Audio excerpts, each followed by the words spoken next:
Hello there, and welcome to Just About Earth, where curiosity gets cozy and science takes the scenic route to rest. I'm glad you're here tonight. Settle in however you like, whether you're under a blanket, leaning back in a chair, or simply letting your mind slow down after a long day. There's no rush here. We'll take this gently, one idea at a time, at the kind of pace where it's perfectly fine if your thoughts begin to drift. Tonight, we're going to wander into a time so distant that there were no cities, no books, no written words, and not even the faintest idea of what a calendar might be. A time when humans existed, yes, but in a way that would feel unfamiliar to us now. They walked the same earth, breathed the same air, watched the same stars, yet their minds worked differently from ours in ways that are both subtle and profound. Because something extraordinary happened in our past. At some point, long before recorded history, human intelligence changed. Not gradually, not in the slow and steady way evolution often works, but in a way that, from the perspective of archaeology and anthropology, appears almost sudden. A shift in thinking, a shift in communication, a shift in imagination. Scientists often call this moment the cognitive revolution. It wasn't a single day, of course. No morning arrived when someone woke up and announced, "Today we become fully modern thinkers." Real change rarely works like that. Instead, over thousands of years, something in the human mind reorganized itself. Language became richer. Ideas became more flexible. People began to imagine things that weren't physically in front of them. Stories appeared. Plans became more complex. Cooperation expanded beyond small family groups into larger, more connected communities. And from that change, everything else eventually followed. Villages, agriculture, civilizations, science, music, mathematics, and eventually you, listening here now. It's a strange thought, isn't it? That the way your mind works tonight, the way you picture memories, anticipate tomorrow, understand words, and imagine possibilities, depends on a transformation that happened tens of thousands of years ago beside campfires whose embers faded long before the first pyramids were built. Let me ask you something, just to bring us gently into the moment. Where are you listening from tonight? Not in the sense of coordinates or addresses, but in the quiet, personal sense. Are you in a familiar room or somewhere new? Is it late evening, deep night, or early morning where you are? Sometimes it's comforting to notice those small details, the sense of place, the sense of time, the quiet awareness of being here, right now, listening and breathing and letting the world slow down a little. If you find this kind of slow journey soothing or simply a pleasant way to unwind, you might consider liking the video or subscribing to the channel. It helps this calm little corner of science reach others who might also need a gentle place to rest their thoughts for a while. But for now, there's nothing you need to do except listen. So let's begin, slowly, by picturing a world before this great shift in the human mind. Imagine standing in a landscape 40 or 50,000 years ago. The air is clean in a way that would feel unfamiliar today, untouched by engines or distant cities. Grass moves in the wind. Somewhere in the distance, animals move across open land in quiet herds. The night sky, when it comes, is overwhelming in its clarity, the stars bright enough to cast faint shadows on the ground. Humans are here, but they are few. Small groups, scattered, moving carefully across the land. They know the plants, the animals, the water sources, the dangers. They are skilled, observant, and resilient. In many ways, they are already very intelligent. And yet, something is different. If you could sit beside one of these early humans and somehow communicate, you might notice it slowly. Their awareness of the immediate world is sharp, perhaps sharper than ours in many ways. They notice sounds quickly. They track movement with precision. They remember landscapes, trails, and seasonal patterns with remarkable accuracy. But they're thinking about things that are not directly present. The imagined, the symbolic, the purely abstract is more limited. Their communication, though meaningful, is simpler. Their social groups remain relatively small. The ideas that bind large groups of strangers together, shared myths, complex traditions, invisible systems of belief, have not yet fully formed. It is not that they lack intelligence. It is that intelligence, like a tool, has not yet unfolded all its uses. Consider language for a moment. Not just words, but the kind of language that allows us to tell stories, to describe events that happened long ago, or to plan something that might happen years in the future. The kind of language that lets one person say, "Let's meet here when the moon looks like this," or "There are animals beyond that hill, but we must wait until the wind changes." This kind of flexible, symbolic language seems to have expanded dramatically during the cognitive revolution. Before that, communication may have been more limited, focused on immediate needs and observations. It's interesting to reflect on how much of our modern thinking depends on this ability. Nearly everything you experience mentally, memories, plans, hopes, even worries, relies on the ability to move freely in time inside your mind, to imagine things that are not physically present. That ability did not always exist in the way we experience it now. Another quiet but powerful change involved imagination itself. At some point, humans began not only to describe the world as it was, but to invent things that were not physically real at all: spirits, ancestors, stories about the origins of the world, explanations for storms or stars or the movement of animals. These shared imaginings, strange as it may sound, became one of the most powerful forces in human history. Because when many people believe in the same story, even if that story exists only in the mind, it shapes how they behave, how they cooperate, and how they build societies. A group of 30 or 40 individuals can cooperate because they know each other personally, but a group of hundreds, or thousands, or millions requires something else: shared ideas, shared symbols, shared beliefs. This ability to create and share imagined realities may be one of the defining features of modern human intelligence. And yet, when you think about it, we still do this constantly.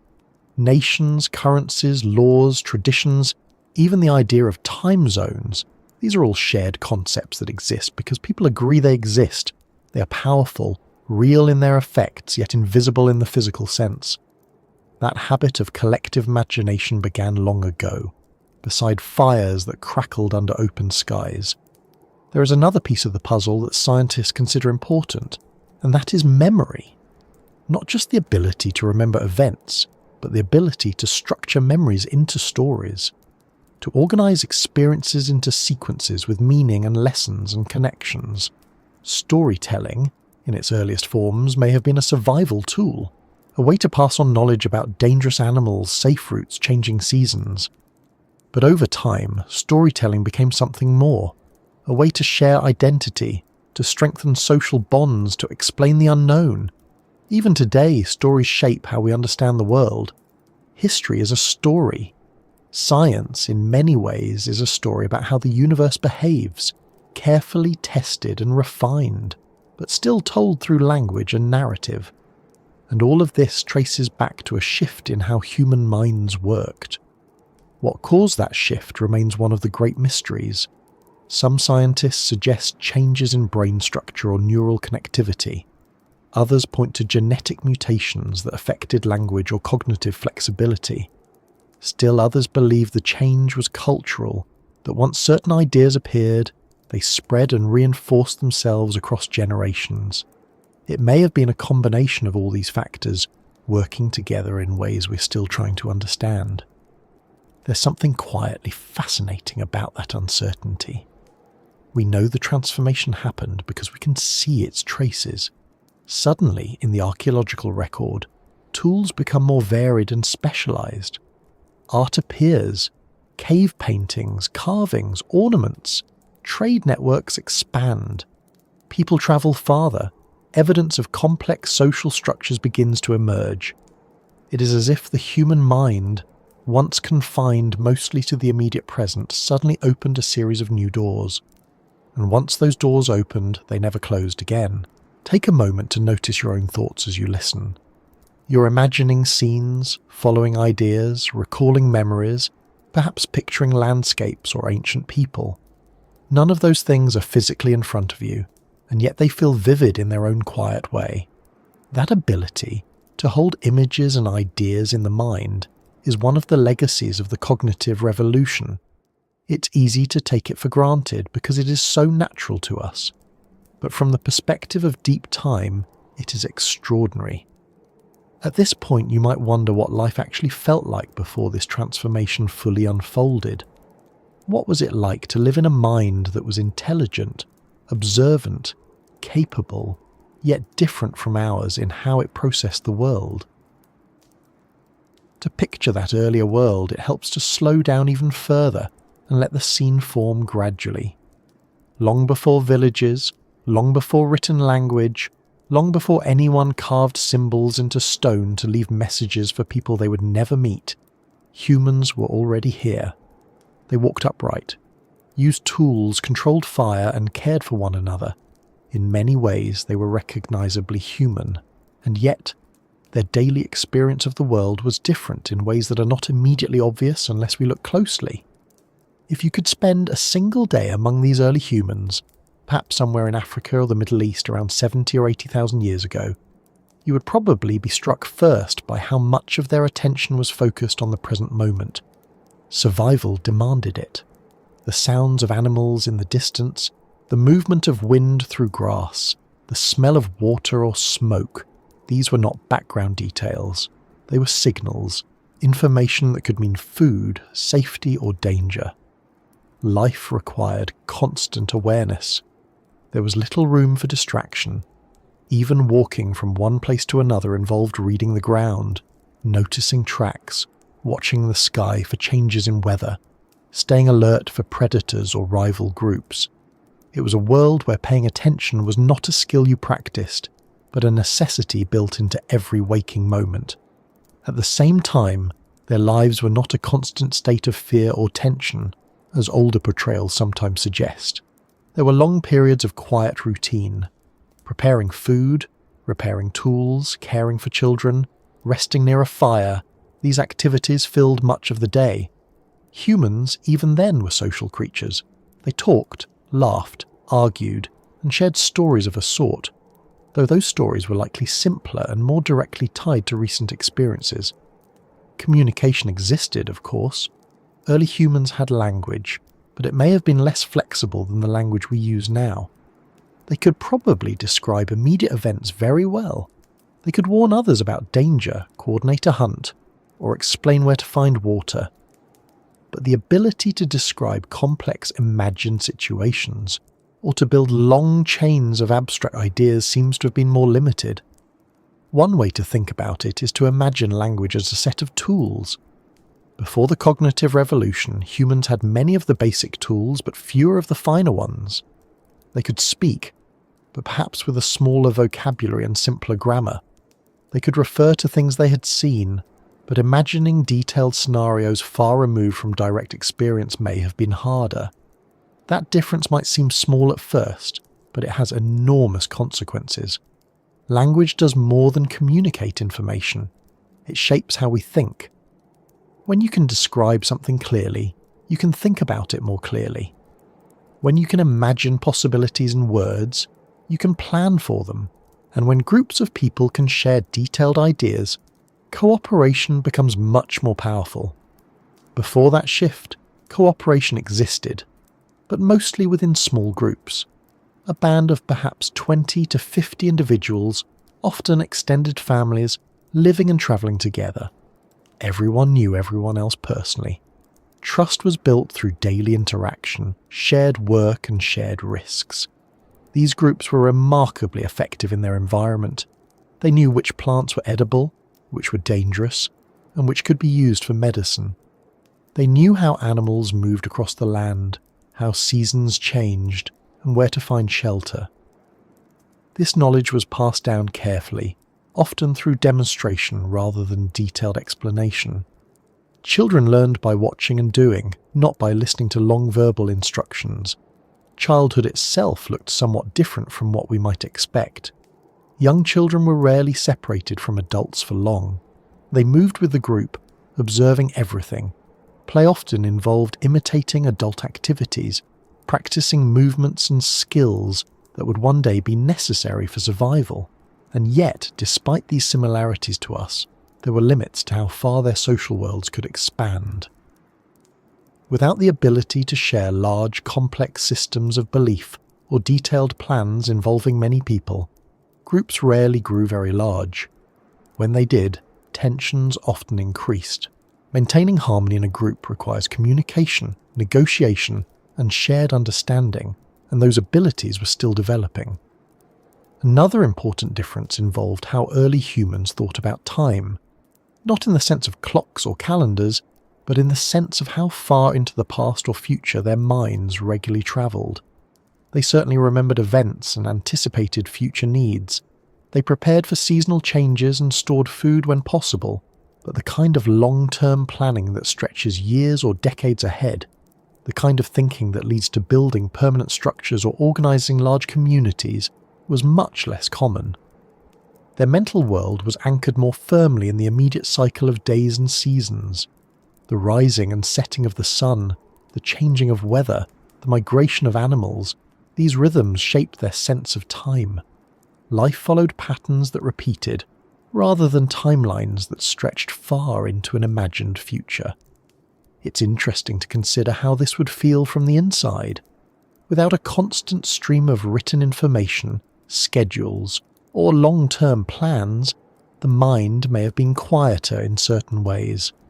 Attention rested more on what was physically present. The crackling of a fire, the sound of footsteps, the movement of clouds, these things filled awareness. There is a tendency today to assume that earlier humans were somehow less intelligent, but that is not really accurate. Their intelligence was highly adapted to their environment.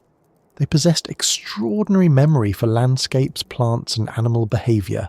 They could track faint footprints across difficult terrain, recognise subtle patterns in nature, and make tools with skill and precision. Stone tools, for example, were not crude or random. Many were carefully shaped for specific purposes. The process of making them required planning, coordination, and a steady hand. Some tools were carried over long distances, suggesting that people understood their value and prepared in advance for future needs. Fire, too, was used with skill. It provided warmth, protection, and a way to cook food, making it easier to digest and safer to eat. Cooking may have played an important role in human evolution, allowing our ancestors to extract more energy from food and support larger brains. Evenings around a fire were likely important social times. People gathered, ate, rested, and communicated. These quiet hours may have been among the earlier settings where more complex forms of communication began to develop. Conversations, gestures, shared attention, these are the foundations of language and culture. And yet, before the cognitive revolution, something about those conversations remained simpler than what would come later. The full richness of symbolic thinking, the ability to create detailed myths or imagine invisible systems governing the world had not yet fully emerged. Another aspect of life that differed involved art and symbolic expression. Before the revolution, evidence of art is rare and limited. There are occasional markings or simple decorations, but the explosion of cave paintings, carvings, and ornaments that appears later had not yet begun in earnest. This absence tells us something important. Art is not only decoration, it is a form of communication, a way of expressing ideas that go beyond immediate survival. When art becomes widespread, it signals a change in how people think, how they imagine, and how they share meaning. In the earlier period, most energy was directed toward practical concerns, finding food, avoiding danger, caring for children, maintaining tools. There was less evidence of time spent on activities that were purely symbolic or expressive. Social relationships were, as they are now, central to life. Cooperation was essential. Hunting large animals required coordination and trust. Gathering food often involved sharing knowledge and dividing tasks. Caring for injured or elderly group members suggests empathy and emotional bonds similar to our own. Archaeological evidence shows that some early humans survived injuries that would have made independent survival impossible. Broken bones that healed, individuals who lived many years after losing teeth or suffering disabilities. These signs indicate that others cared for them, brought food, protected them, and included them in the group. This tells us something deeply human was already present long before the cognitive revolution. Compassion, cooperation, and social bonds were not inventions of later civilizations. They were part of our nature from very early on. At the same time, life expectancy was shorter, and dangers were more immediate. Illness, injury, harsh weather, and predators all posed constant risks. The margin for error was small. A poor hunting season, a drought, or a serious injury could threaten the survival of an entire group. Because of this, knowledge was precious. Skills were learned carefully and passed on through observation and practice. Mistakes could be costly, so learning often involved watching experienced adults closely and repeating their actions until movements became precise and reliable. There was also a close relationship with the natural world, not in a romantic sense, but in a practical and continuous one. Early humans depended directly on the land for everything. They knew which trees provided good wood for tools, which stones fractured in useful ways, which plants were safe, and which were dangerous. Weather patterns, animal migrations, and seasonal changes were not abstract topics. They were daily realities that shaped every decision. It's worth pausing for a moment to imagine how different that feels compared to modern life. Today, most of us interact with systems that are several steps removed from nature. Food appears in stores, water flows from taps, and shelter is constructed from materials whose origins we rarely see. Early humans lived much closer to the immediate sources of survival, and yet, despite these differences, their minds contained the seeds of everything that would come later. The capacity for language, imagination, planning, empathy, and creativity was already present, waiting, in a sense, for conditions that would allow it to expand. That expansion did not happen everywhere at once. It unfolded gradually in different regions, in different groups, over thousands of years. Small changes accumulated, a slightly more complex way of communicating, a new tool design, a new way of organizing a hunt, a slightly richer story told around a fire. Each small step opened possibilities for the next one. There is something quietly remarkable about how change can work like that. Not always in sudden leaps, but in small adjustments that, over time, reshape entire ways of living and thinking. If you imagine those early humans again, sitting near a fire at the end of a long day, you might see them sharing food, tending to children, repairing tools, and speaking in voices low enough not to carry too far into the darkness. Above them, the stars would move slowly across the sky, just as they do now. They would not know that their descendants would one day build cities, write books, send machines into space, or sit quietly in rooms listening to stories about their distant past. But the foundation of all those future possibilities was already there, in their hands, in their voices, and most of all, in their minds. If we linger a little longer in that distant world, the one before language grew complex and before stories stretched far beyond the immediate horizon, it becomes easier to notice how much of life depended on instinct. Not instinct in the sense of mindless reaction, but instinct as a finely tuned partnership between experienced perception and the body's quiet intelligence. For early humans, thinking was deeply rooted in the senses. Sight, sound, smell, and touch were not background information. They were the primary way of understanding reality. A faint rustle in tall grass, the subtle shift of birds taking flight, the distant call of an animal at dusk. These were not just interesting details. They were clues, signals, pieces of information that shaped decisions moment by moment. Modern life often encourages us to live inside our thoughts, planning, remembering, imagining, sometimes drifting far from what is physically around us. But for most of human history, awareness stayed anchored to the present environment. Attention moved outward, scanning constantly, not out of anxiety, but out of necessity. Survival depended on noticing small changes quickly. Consider walking across open land without roads or clear paths. Each step requires reading the ground, noticing the firmness of soil, the angle of stones, the possibility of hidden holes or loose gravel.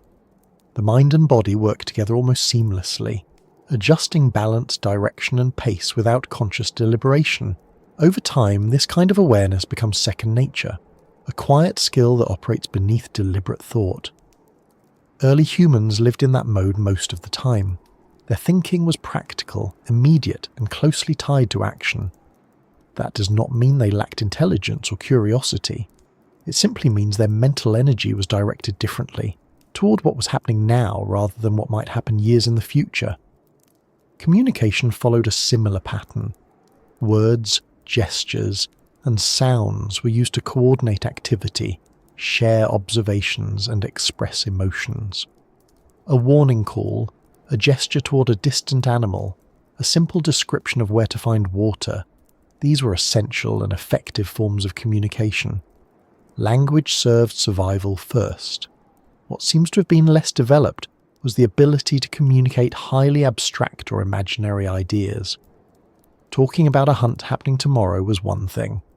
Talking about a symbolic story involving unseen forces or complex social rules that applied to strangers far away was something else entirely. It is useful to think of language at this stage as concrete rather than abstract. Words referred to things that could be seen, touched, or directly experienced. Over time, language would become more flexible, capable of describing things that existed only in imagination. But the transition was still underway. Even without complex language, cooperation was possible and essential. Hunting, gathering and protecting children required coordination.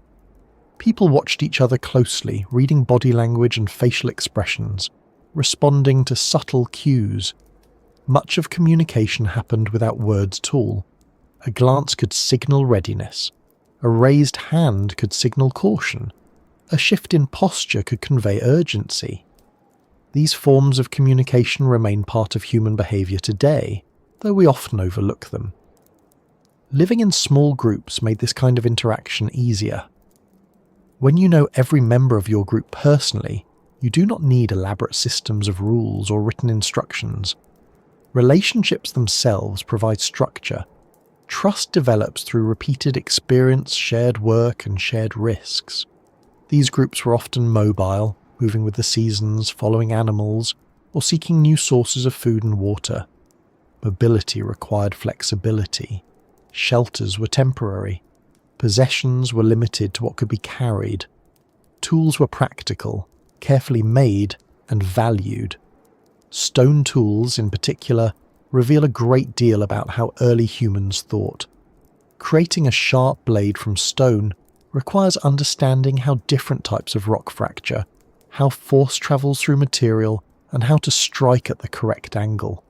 It is a skill learned through practice and observation, often taught by demonstration rather than lengthy explanation. This kind of learning depends on attention and patience.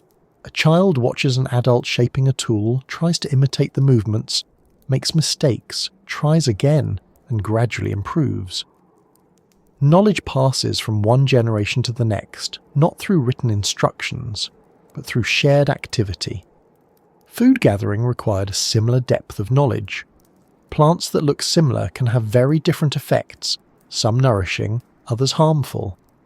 Recognizing them requires memory and careful observation. The same is true for tracking animals. A faint mark in soil, a bent blade of grass, or a broken twig can reveal the direction and speed of movement to someone trained to see it. These skills might seem extraordinary to us, but for early humans they were ordinary parts of daily life. There was also a strong awareness of rhythms in nature. The movement of animals, the flowering of plants, the patterns of rainfall. These cycles shape decisions about when to travel, when to hunt, and where to settle temporarily. Time was understood through change in the environment rather than through numbers or measurements. Morning, afternoon, evening, the waxing and waning of the moon, the shifting of seasons, these were the markers of time. There was little need to measure hours or minutes. Life unfolded according to natural cycles rather than precise schedules. Fire played an important role in shaping daily life. Beyond warmth and cooking, it created a space for social interaction after dark.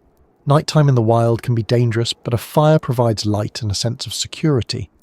People gathered close, talking quietly, sharing food, and resting. These evenings may have been among the first settings where more complex communication began to emerge.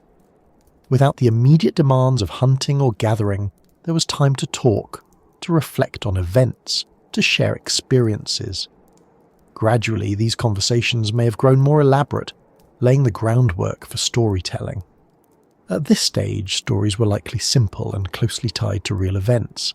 A hunt that went well, an encounter with a dangerous animal, a journey to a distant water source. But even simple stories help organize memory and transmit knowledge. They turn experience into something that can be shared. Emotions were as present then as they are now. Fear, joy, frustration, affection. These are not recent developments. They are part of the human nervous system, shaped over millions of years. Social bonds depended on empathy and cooperation. Caring for children required patience and attention. Resolving conflicts required negotiation and restraint. Life in small groups meant that disagreements could not easily be ignored. People had to find ways to maintain harmony, to repair relationships, to continue living and working together. These social skills were essential long before the rise of large societies. Children grew up in close contact with adults, learning not only practical skills but also social behaviour.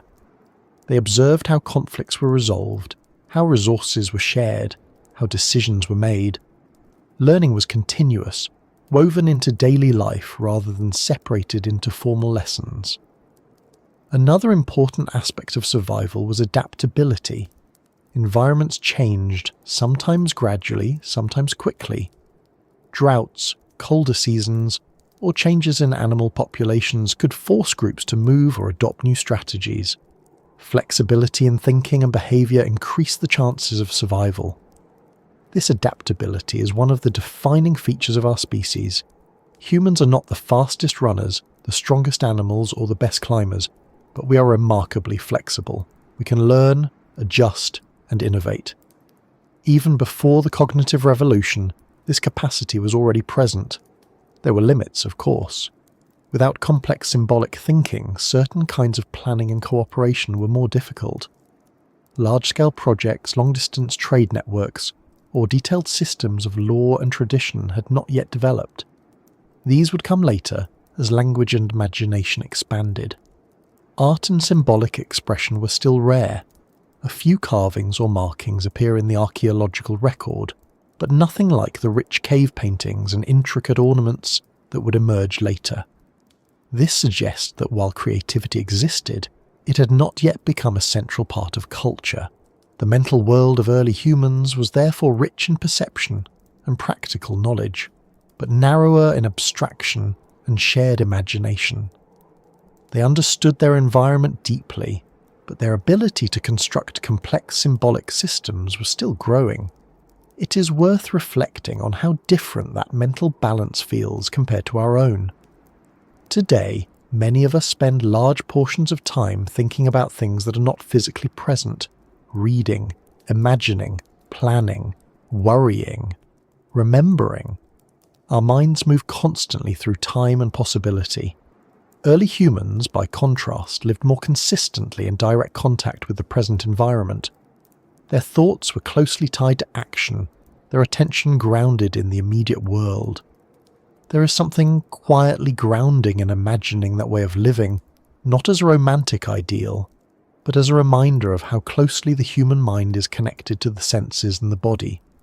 And yet, within those minds, something was slowly changing. New ways of communicating were emerging. Ideas were beginning to stretch further beyond the immediate moment. The seeds of symbolic thinking were taking root. At first, these changes were subtle, almost invisible, a slightly more complex gesture, a word used in a new way, a story that extended a little further into imagination. Each small step opened the possibility for the next. Over generations, these changes accumulated. Communication became more flexible, cooperation expanded, imagination grew stronger. At some point, slowly enough that no one living then could have noticed it happening, the human mind began to work differently. Not in a dramatic overnight transformation, not in a way that would have startled a single generation, but in a gradual reshaping that, over thousands of years, altered how people communicated, imagined, and understood the world around them. When scientists speak of the cognitive revolution, they are referring to this long turning point, a period when the abilities of our species expanded in ways that left unmistakable traces. Tools became more varied and specialized. Art began to appear in caves and on carved objects. Ornaments made from shells or bones were worn, sometimes carried far from their place of origin. Groups seemed to cooperate across larger distances. Something clearly was changing. But what does it really mean for a mind to change? It is not as though the shape of the human skull suddenly transformed or brains doubled in size. The physical structure of Homo sapiens had already reached roughly modern proportions long before this shift. The change appears to have been more subtle, involving how the brain was used, how information was organized, and how ideas were shared between individuals. One way to understand this turning point is to think about connections. Inside the brain, billions of neurons communicate through intricate networks, forming patterns of activity that give rise to thoughts, memories, and language. A small change in how those networks interact can produce a large change in how information flows.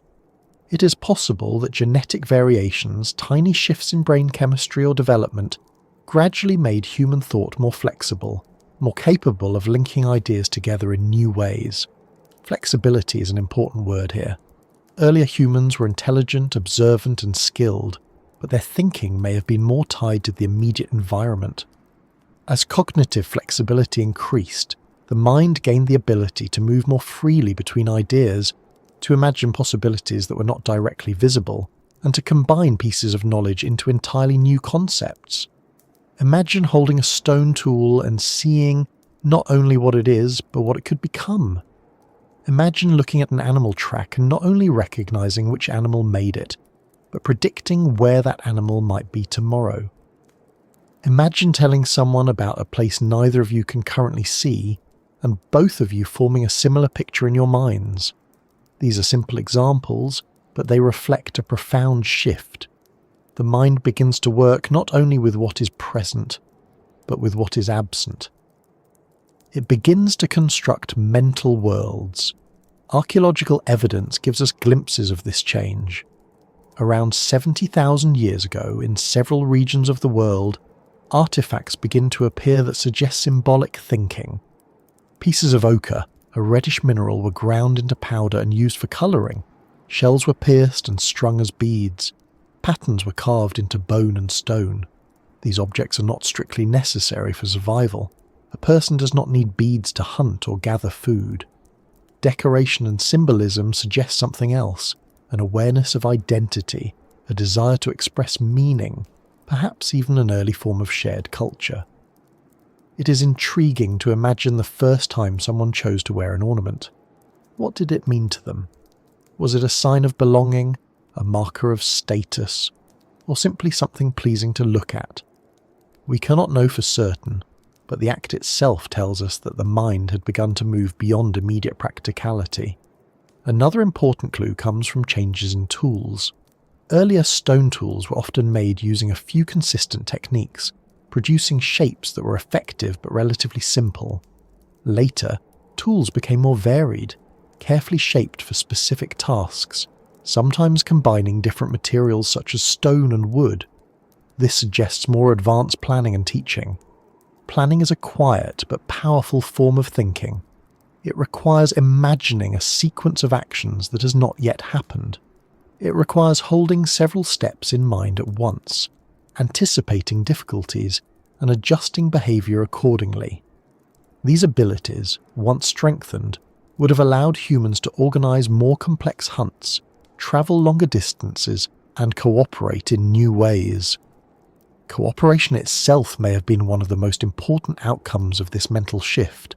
As language and imagination improved, people could share more detailed information. They could describe events that had happened far away or long ago. They could explain strategies, teach techniques, and coordinate actions involving many individuals. Groups could grow larger without losing cohesion, because communication provided the glue that held them together. There is a fascinating idea proposed by some anthropologists known as the social brain hypothesis. It suggests that much of human intelligence evolved not simply to solve problems in the physical environment, but to navigate complex social relationships. Remembering who had helped whom, understanding intentions, anticipating reactions, maintaining alliances, these are demanding cognitive tasks. As social groups became more complex, the brain's ability to process social information may have expanded. Language would have played a central role in this, allowing people to discuss relationships, share news, and maintain bonds even when individuals were not physically present. It is interesting to reflect on how much of modern conversation still revolves around social information. Stories about people, what they did, what they said, what they felt. This kind of communication strengthens group identity and trust, and its roots may reach back to this early turning point in human cognition. Memory also appears to have changed in subtle ways. The ability to organise experiences into narratives, to remember not just isolated events but sequences with meaning, may have become more refined. Stories help structure memory, making it easier to pass knowledge from one generation to the next. Picture a group gathered near a fire listening as someone recounts a hunt or a journey. Details are added, gestures emphasise key moments, listeners ask questions. The story becomes not just a record of events, but a shared experience that strengthens the group. Over time, stories may have begun to include elements that were not strictly factual, imaginative embellishments, explanations of natural phenomena, or reflections on unseen forces. This blending of memory and imagination is one of the hallmarks of symbolic thought.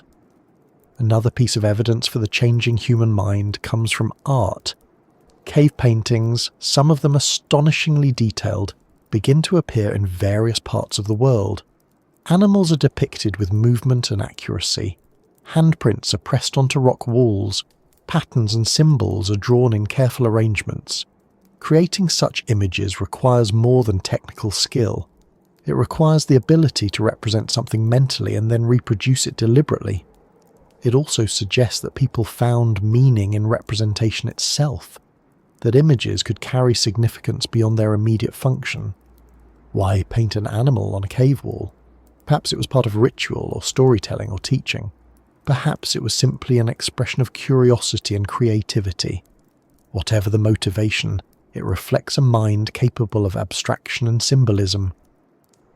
The environment in which these changes occurred also played a role. Climate fluctuations, migrations, and encounters with new landscapes may have encouraged innovation. Groups that could adapt quickly, share knowledge effectively, and cooperate in flexible ways would have had an advantage. It is also possible that population growth contributed to the shift. As more people lived within a region, interactions increased, ideas spread more rapidly, and cultural innovations accumulated. Once new forms of communication or thinking appeared, they could be transmitted and refined across generations. One of the most remarkable aspects of human culture is its cumulative nature. Knowledge does not reset with each generation. It builds, slowly but steadily. A new technique discovered by one person can become common practice within a few generations, and eventually part of the foundation for further innovations. This cumulative effect may have accelerated during the cognitive revolution, creating a feedback loop. Improved communication allowed knowledge to spread more effectively, which encouraged further innovation, which in turn required even more sophisticated communication. At the level of individual experience, these changes may have felt subtle, a slightly richer vocabulary, a new way of explaining a memory, a more detailed plan for a hunt. No single person would have perceived the transformation as a revolution. Only from the perspective of thousands of years does the shift become visible. There is something quietly humbling in realizing how much of what we consider natural about our minds is the result of such gradual changes. The ability to imagine distant futures, to understand complex narratives, to reflect on our own thoughts. These are not universal traits shared by all species. They are part of a specific evolutionary path shaped by countless small variations over immense stretches of time. If you pause for a moment and notice your own thoughts, you might sense how easily the mind moves between past, present, and future. You can recall a memory, imagine a possibility, and follow an idea all within a few seconds. That fluid movement is one of the legacies of this turning point in human cognition. There is another dimension to this change that is easy to overlook, and that is emotion. As communication and social structures became more complex, emotional understanding may have deepened as well. Empathy, the ability to recognize and respond to the feelings of others, is essential for cooperation. So is the ability to interpret tone of voice, facial expressions, and subtle gestures. These abilities likely became more refined as social interactions grew more intricate. Emotional intelligence, though rarely preserved in fossils or artifacts, may have been as important as any tool or technology in shaping the course of human history. Gradually, the human mind became not only a tool for survival, but a medium for culture. Ideas, beliefs, traditions, and shared identities began to emerge, weaving individuals into communities that extended beyond immediate family ties. Once the human mind had begun to change, even in small ways, one of the first places that change revealed itself was in language. Not the simple calls or signals that many animals use, and not even the practical speech early humans already possessed, but something more flexible, more expressive, and far more powerful. Language, in its deeper form, is not only about naming things that are present. It allows us to describe things that are absent, things that happened yesterday, things that might happen tomorrow, and even things that have never existed at all. That ability, simple as it feels to us now, may have been one of the most important turning points in human history. To understand why, it helps to imagine communication before this transformation was complete. Early humans could likely share essential information quite effectively. They could warn of danger, coordinate movement, describe a nearby food source, or call attention to a sound in the distance. These are practical uses of language closely tied to the immediate environment. But imagine trying to explain something more complicated. Imagine describing a place several days' journey away, including landmarks, changes in terrain, and where water could be found along the way. Or imagine explaining a plan that required several groups to act at different times and locations. Or telling a story about something that happened many seasons ago, with enough detail that listeners could picture it clearly. These kinds of communication require more than vocabulary. They require structure, grammar, and the ability to hold complex ideas in the mind while shaping them into words. At some point, gradually, human language crossed that threshold. Words began to refer not only to objects and actions, but to relationships between ideas. Sentences grew longer, more precise. Meaning could be layered, refined, clarified. This did not happen everywhere at once, and it was not a single invention like a tool or a technique. Language evolves through use, changing slightly each generation, shaped by countless conversations, misunderstandings, and creative expressions. One way to think about it is to imagine language as a network of paths. At first, there are only a few narrow trails, enough to travel between essential points. Over time, more paths appear, some connecting to others, some branching in new directions, until eventually a whole landscape of communication emerges, rich and interconnected. As language became more expressive, something else changed along with it. The human mind began to organize experience differently. When you can describe events in words, you begin to think in sequences. You notice causes and effects more clearly. You begin to tell stories. Stories are more than entertainment. They're a way of organizing memory, of passing knowledge, of strengthening social bonds. A story about a hunt can teach strategy. A story about a dangerous place can warn future travelers. A story about an ancestor can preserve identity and values. Even today, stories are one of the most powerful tools we have for understanding the world. We remember narratives more easily than isolated facts. We learn through examples and experiences, not just instructions. The earlier stories may have been simple accounts of real events, someone describing a journey, a hunt, or an encounter with another group. But gradually, as imagination expanded, stories began to include elements that were not strictly factual.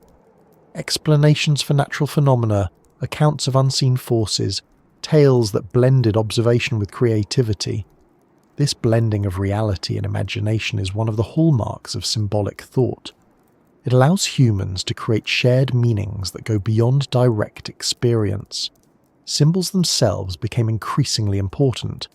A symbol is something that represents something else, often something invisible. A mark carved into stone might represent an animal, a person, or an idea. A sound might represent an object that is not present. A gesture might carry meaning understood by everyone in a group. Symbols allow communication to become more efficient and more flexible. Instead of needing to see an object to talk about it, people can refer to it with a word. Instead of needing to witness an event to understand it, people can hear about it and imagine it. This ability to share mental images through language is one of the most extraordinary features of the human mind. It allows knowledge to travel far beyond the limits of direct experience. Consider how much of what you know comes from things you have never seen yourself. You know about distant countries, ancient civilizations, and stars far beyond the reach of any human traveller, all because language allows ideas to be transmitted across time and space. For early humans, even a small expansion in this ability would have had profound effects. Groups could share more detailed knowledge about resources, dangers, and opportunities. Cooperation could become more sophisticated. Plans could extend further into the future. Language also strengthens social bonds. Conversation is not only about exchanging information. It is about maintaining relationships, expressing emotions, and reinforcing group identity. Talking together creates a sense of belonging. Anthropologists sometimes suggest that a large portion of human conversation, both ancient and modern, involves social information. Who did what? Who helped whom? Who can be trusted? Who might need assistance?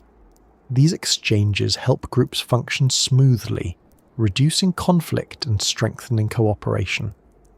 As language became richer, these social conversations likely became more detailed and more frequent, further enhancing group cohesion. There is another quieter change that accompanied the growth of language, and that is the way people experience their own thoughts. Language provides a structure for thinking itself. Many of us experience an internal voice, a kind of silent conversation that helps us plan, reflect, and make decisions. It is possible that as language evolved, this internal dialogue became more developed, allowing individuals to think through problems in more complex ways. The ability to rehearse actions mentally, to imagine outcomes before they happen, to reflect on past experiences in detail, these are powerful cognitive tools. Children today learn language gradually, and as they do, their ability to think abstractly and plan ahead increases. This developmental process may echo, in a small way, the much longer evolutionary process through which language emerged. Another fascinating aspect of language is its connection to sound and rhythm. Early speech was not only about meaning, but also about tone, emphasis, and cadence. These features help listeners understand emotion and intention. Even without understanding the exact words of a language, people can often sense whether a speaker is calm, excited, or concerned. This emotional dimension of speech likely played an important role in early human communication, helping to coordinate group activities and maintain social harmony. It is also worth considering how language may have changed the experience of time. When you can describe events in sequence, you begin to think of time as a narrative, a series of moments connected by cause and effect. Memories become stories, plans become imagined futures.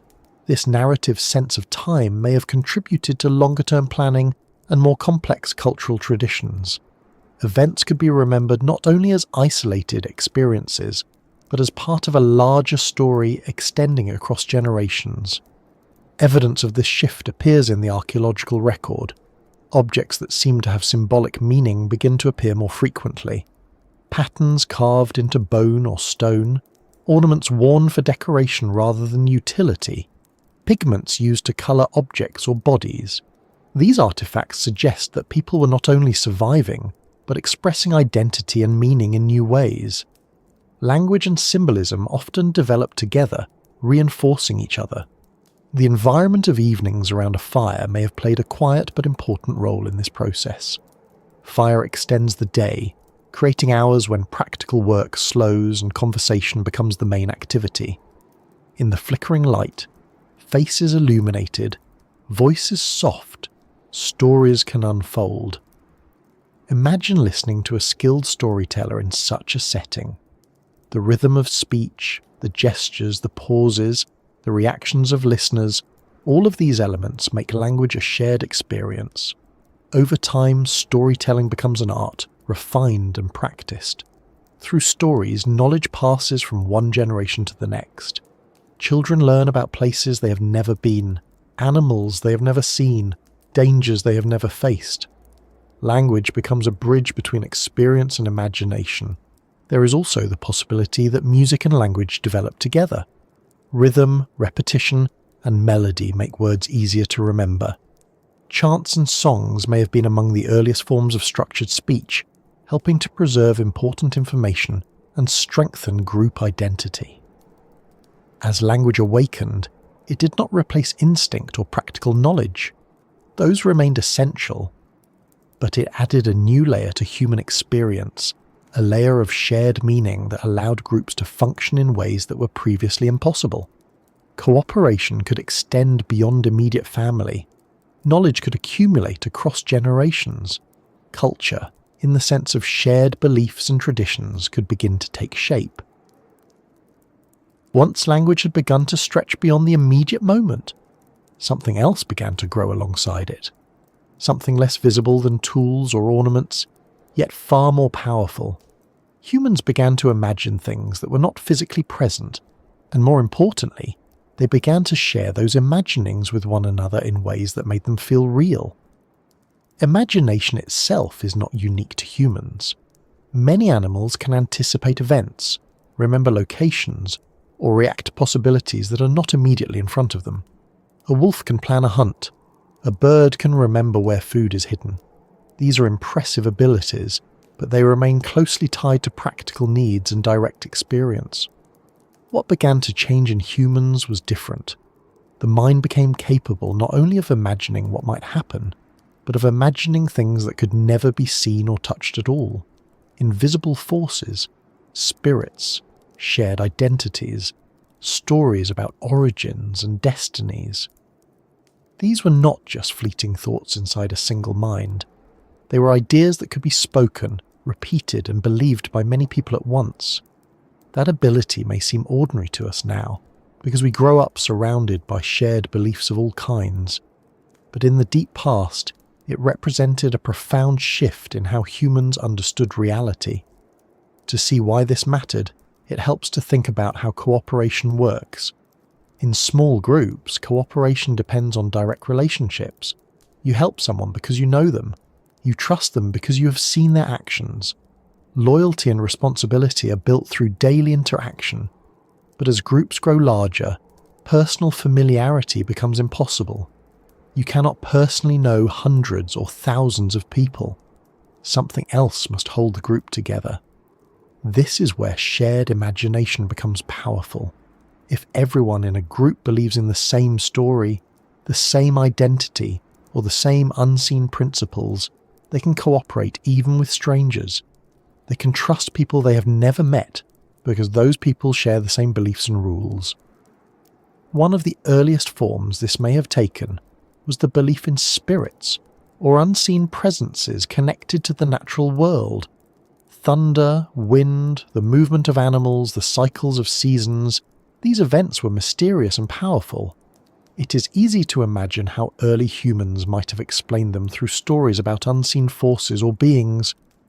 These stories were not simply attempts to explain the world in a scientific sense. They were ways of giving meaning to events, of creating a sense of order and connection. A storm was not just weather, it was part of a story. A successful hunt was not just luck. It might be seen as the result of favour or intention from unseen forces. When many people share such stories, they begin to shape behaviour. Rituals appear, traditions form. Certain places or objects acquire special significance. The imagined becomes woven into daily life. It is important to understand that belief does not require physical evidence to feel real. If everyone around you accepts something as true, if it is reinforced through stories, ceremonies, and shared experiences, it becomes part of the mental landscape, as real in its effects as any physical object. This is one of the defining features of human societies even today. Nations, laws, currencies, and institutions exist because people collectively agree they exist. They are sustained by shared belief and shared understanding. The roots of that ability stretch back to this period, when imagination began to operate not just within individuals, but across entire groups. There is something quietly remarkable about this. A thought in one mind can become a shared reality in many minds, and that shared reality can influence actions, decisions, and the course of history itself. Another way imagination transformed human life was by expanding the sense of time. Earlier humans certainly remembered the past and anticipated the near future, but imagination allowed those mental journeys to grow longer and more detailed. People could tell stories about ancestors long gone, or imagine events that might occur many seasons ahead. This ability to extend thought across time changed how knowledge was preserved. Instead of learning only through direct experience, people could learn through stories. A child could hear about a dangerous animal or a distant place without ever encountering it directly. Memory and imagination combined to create a powerful tool for survival. It also changed how people understood themselves. Identity became more than immediate relationships or physical presence. A person could see themselves as part of a larger story, a lineage, a tradition, a group defined not only by proximity but by shared meaning. This sense of belonging to something larger than oneself is deeply human. It provides comfort, purpose, and a framework for understanding life's uncertainties. At the same time, imagination opened the door to creativity. Once the mind could picture things that did not exist, it could begin to create them. Art, music, and symbolic objects began to appear more frequently in the archaeological record. Cave walls were painted with animals and patterns, small figurines were carved. Objects were decorated in ways that served no practical function beyond expression. Creating art requires holding an image in the mind and deliberately bringing it into the physical world. It requires patience, planning, and a sense of meaning beyond immediate survival. Imagine sitting in the dim light of a cave, grinding pigments from minerals, mixing them with water or fat, and carefully applying them to a rock wall. The act itself takes time and concentration. It suggests a mind capable of reflection, of seeing value in representation itself. Why did people create these images? We cannot know for certain. They may have been part of rituals, teaching tools, or simply expressions of curiosity and creativity. But whatever their purpose, they reflect a new relationship between the mind and the world. Imagination also influenced technology in subtle ways. When you can picture a tool before it exists, you can design it more deliberately. When you can imagine different possibilities, you can experiment and innovate. planning becomes more flexible, solutions become more creative. This kind of thinking creates a feedback loop. New tools and techniques change how people live, which creates new challenges and opportunities, which in turn encourage further innovation. Another important aspect of imagination is empathy, the ability to imagine the thoughts and feelings of others. This capacity strengthens social bonds and helps resolve conflicts. It allows individuals to anticipate how their actions might affect others and to adjust their behavior accordingly. Empathy may have deep evolutionary roots, but the expansion of imagination likely made it more refined. Language allows people to describe experiences and emotions in detail, making it easier for others to understand and respond. Social life becomes richer and more complex. Relationships extend beyond immediate needs to include shared memories, shared hopes, and shared meanings. There is also a quieter, more personal dimension to imagination. It shapes how individuals experience solitude, reflection, and inner thought. When the mind can wander freely, it can explore ideas, rehearse conversations, and create mental worlds. Even today, much of our mental life takes place in this private space of imagination.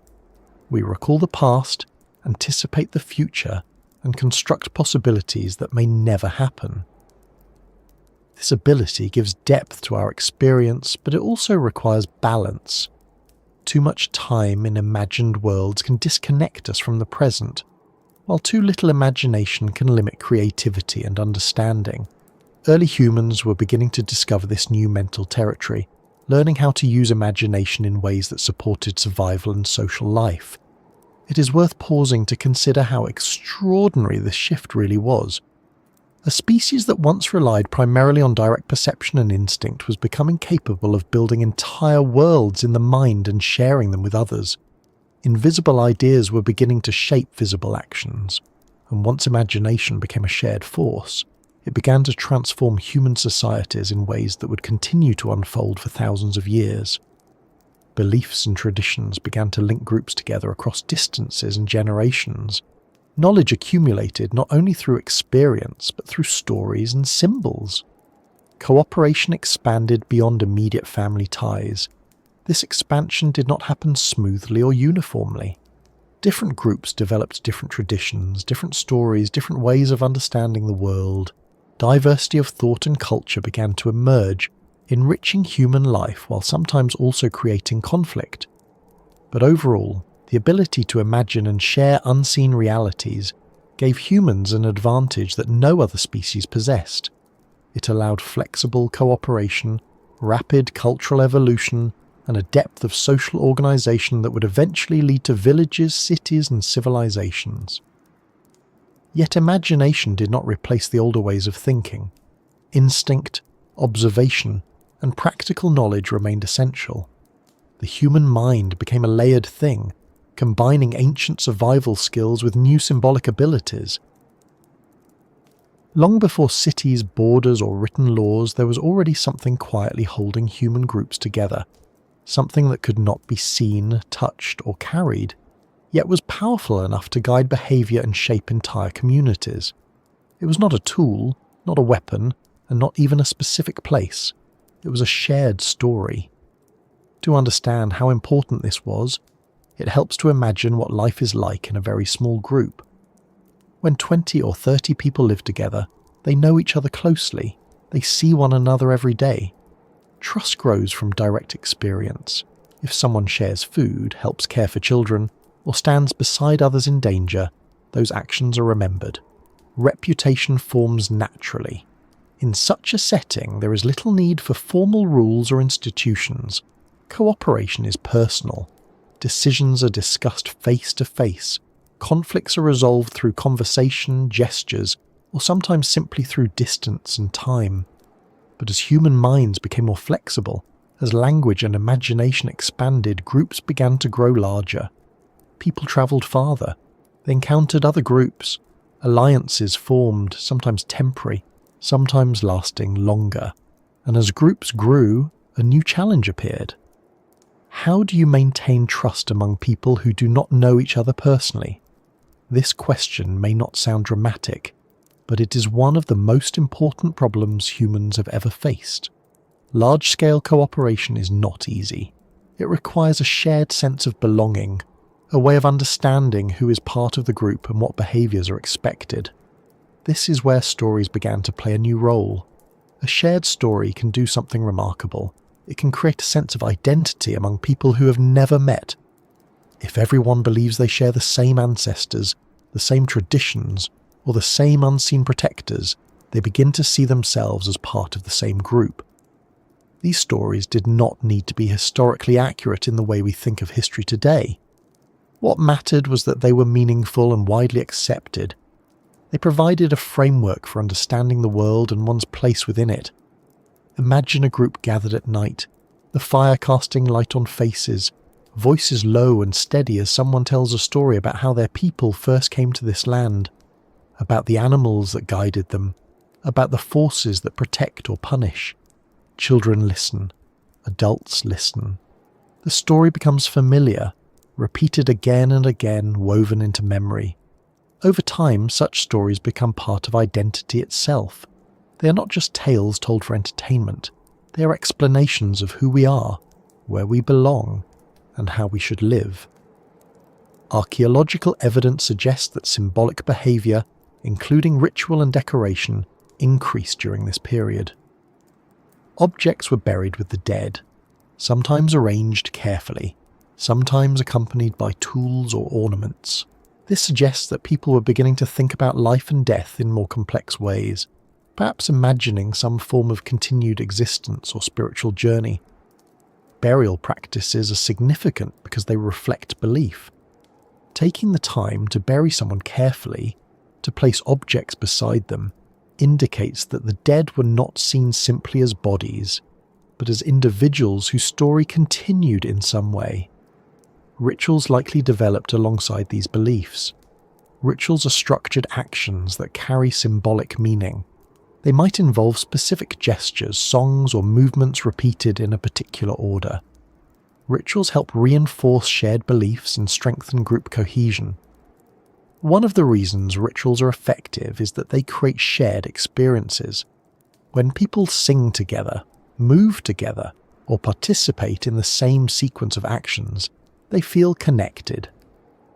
Modern psychology has shown that synchronized activity increases trust and cooperation, and this effect likely existed long before it was studied in laboratories. In this way, myths and rituals work together. Stories explained the world and defined identity. Rituals brought those stories into lived experience. It is also worth considering how these shared beliefs affected decision-making. If a group believed that certain places were sacred, they might protect those areas or return to them regularly. If they believed certain animals were special, they might treat them differently, perhaps avoiding hunting them at certain times or performing rituals before doing so. Beliefs, even when invisible, shape behaviour in very real ways. Language made it possible to preserve and transmit these stories across generations. A child who hears the same story repeatedly grows up accepting it as part of reality. When that child becomes an adult and tells the same story to others, the tradition continues. This process creates continuity. Knowledge and identity are no longer limited to what one person experiences directly. They become part of a larger cultural memory. Another important development was the use of symbols to represent group identity. Ornaments, body markings, or specific patterns may have signalled membership in a particular group. These visual markers made it easier to recognise allies and distinguish strangers. Such symbols may seem simple, but they carry powerful meaning. Even today, people use clothing, flags, or other symbols to express belonging. The roots of this behaviour likely extend deep into prehistory. As groups grew larger, the ability to cooperate with strangers became a major advantage. Larger groups could hunt more effectively, defend themselves more successfully, and share resources over wider areas. They could survive challenges that smaller groups might not withstand. This does not mean that all interactions between groups were peaceful. Competition for resources sometimes led to conflict. But even conflict required coordination, planning, and shared understanding, all of which were supported by language and shared beliefs. It's interesting to think about how different this was from the way most animals organise themselves. Many species live in groups, but those groups are usually limited in size and based on direct relationships. Humans, by contrast, became capable of organising in groups far larger than any individual could know personally. This ability is one of the foundations of civilization. Cities, nations, and global communities all depend on shared systems of belief and cooperation among strangers. The beginnings of that process can be traced back to these early stories and rituals. Another aspect of shared belief involves morality, ideas about right and wrong, fairness and responsibility. In small groups, fairness is often enforced through direct interaction. If someone behaves selfishly or harms others, the group responds immediately. As groups grow larger, moral rules become more formalized. Stories and traditions help define acceptable behavior. They explain why certain actions are praised and others discouraged. These early moral systems were likely simple compared to later legal codes, but they served an important function. They helped maintain harmony and cooperation, reducing conflict and strengthening trust. Children learned these values through observation and storytelling. They watched how adults behaved, listened to stories about heroes or ancestors, and gradually absorbed the expectations of their community. Another quiet but significant change involved the way people thought about the future. Shared stories often include elements of hope, caution, or guidance. They encourage people to act in ways that benefit the group over the long term. For example, a story about the consequences of greed or carelessness might influence how resources are shared. A story about bravery or generosity might inspire certain behaviours. In this way, stories became tools for shaping behaviour, not through force, but through meaning. There is also an emotional dimension to shared beliefs. Belonging to a group provides comfort and security.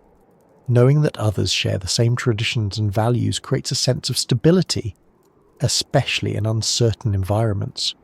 This emotional bond strengthens cooperation and resilience. Groups that feel connected are better able to support one another during difficult times. It is easy to overlook how powerful this sense of belonging can be. Even today, people often define themselves through group identity, family, culture, profession, or nation. These identities are built on shared stories and shared meanings. The cognitive revolution did not create this tendency, but it expanded it, allowing identities to extend beyond immediate family and local surroundings. As communication and imagination continued to develop, these shared stories became more complex. They incorporated explanations of natural events, accounts of ancestors, and guidelines for behavior. Over time, traditions formed, passed down through generations, and yet, despite their importance, these stories were not fixed. They changed slowly, shaped by new experiences and new interpretations. Culture is not static. It evolves, just as language and technology do. If you imagine those early communities again, gathered around a fire, listening to a familiar story, you might notice something subtle. Each listener is picturing the events in their own mind, forming images, emotions, and meanings. The same story lives differently in each person, yet it binds them together. This shared imagination is one of the most remarkable features of human life. It allows individuals to cooperate, to create, and to build societies far larger than any other species has achieved. What exactly was changing inside the human brain to make all of this possible? What physical and neurological shifts allowed language, imagination, and shared belief to expand so dramatically? If we shift our attention inward for a moment, away from firesides and landscapes and into the quiet darkness inside the skull, the story becomes even more intriguing. Everything we have been talking about, language, imagination, cooperation, memory, exists because of patterns of activity in a physical organ that weighs little more than 1.5 kilograms. The cognitive revolution, whatever its precise causes, must have involved changes in how that organ functioned. What makes this particularly fascinating is that, anatomically, the brains of early modern humans were not dramatically different in size from our own. Fossils show that Homo sapiens had reached a modern brain volume long before the explosion of symbolic behaviour and complex culture. So the turning point was probably not about having a bigger brain, but about using the brain differently. To understand how that might happen, it helps to think of the brain not as a single unit, but as a network of interconnected regions, each with specialised roles, constantly exchanging information. Thoughts are not located in one place. They emerge from patterns of communication across these networks, patterns that can change over time through learning, development, and evolution. One of the key features of the human brain is the prefrontal cortex, a region located just behind the forehead. This area is heavily involved in planning, decision-making, and imagining future possibilities. It allows us to hold several ideas in mind at once, compare them, and choose among them. It also plays a role in understanding social situations and predicting the behaviour of others. Although early humans possessed this region, subtle changes in how it developed, or how it connected with other parts of the brain may have expanded its capabilities.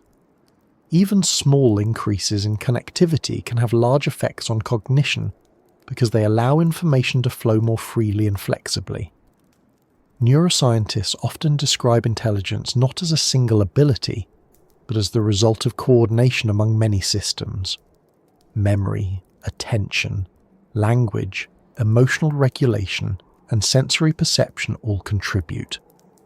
When these systems become more tightly integrated, thinking becomes more flexible and creative.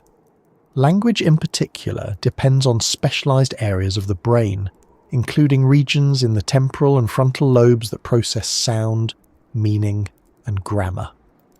The ability to combine words into complex sentences requires precise timing and coordination across these regions.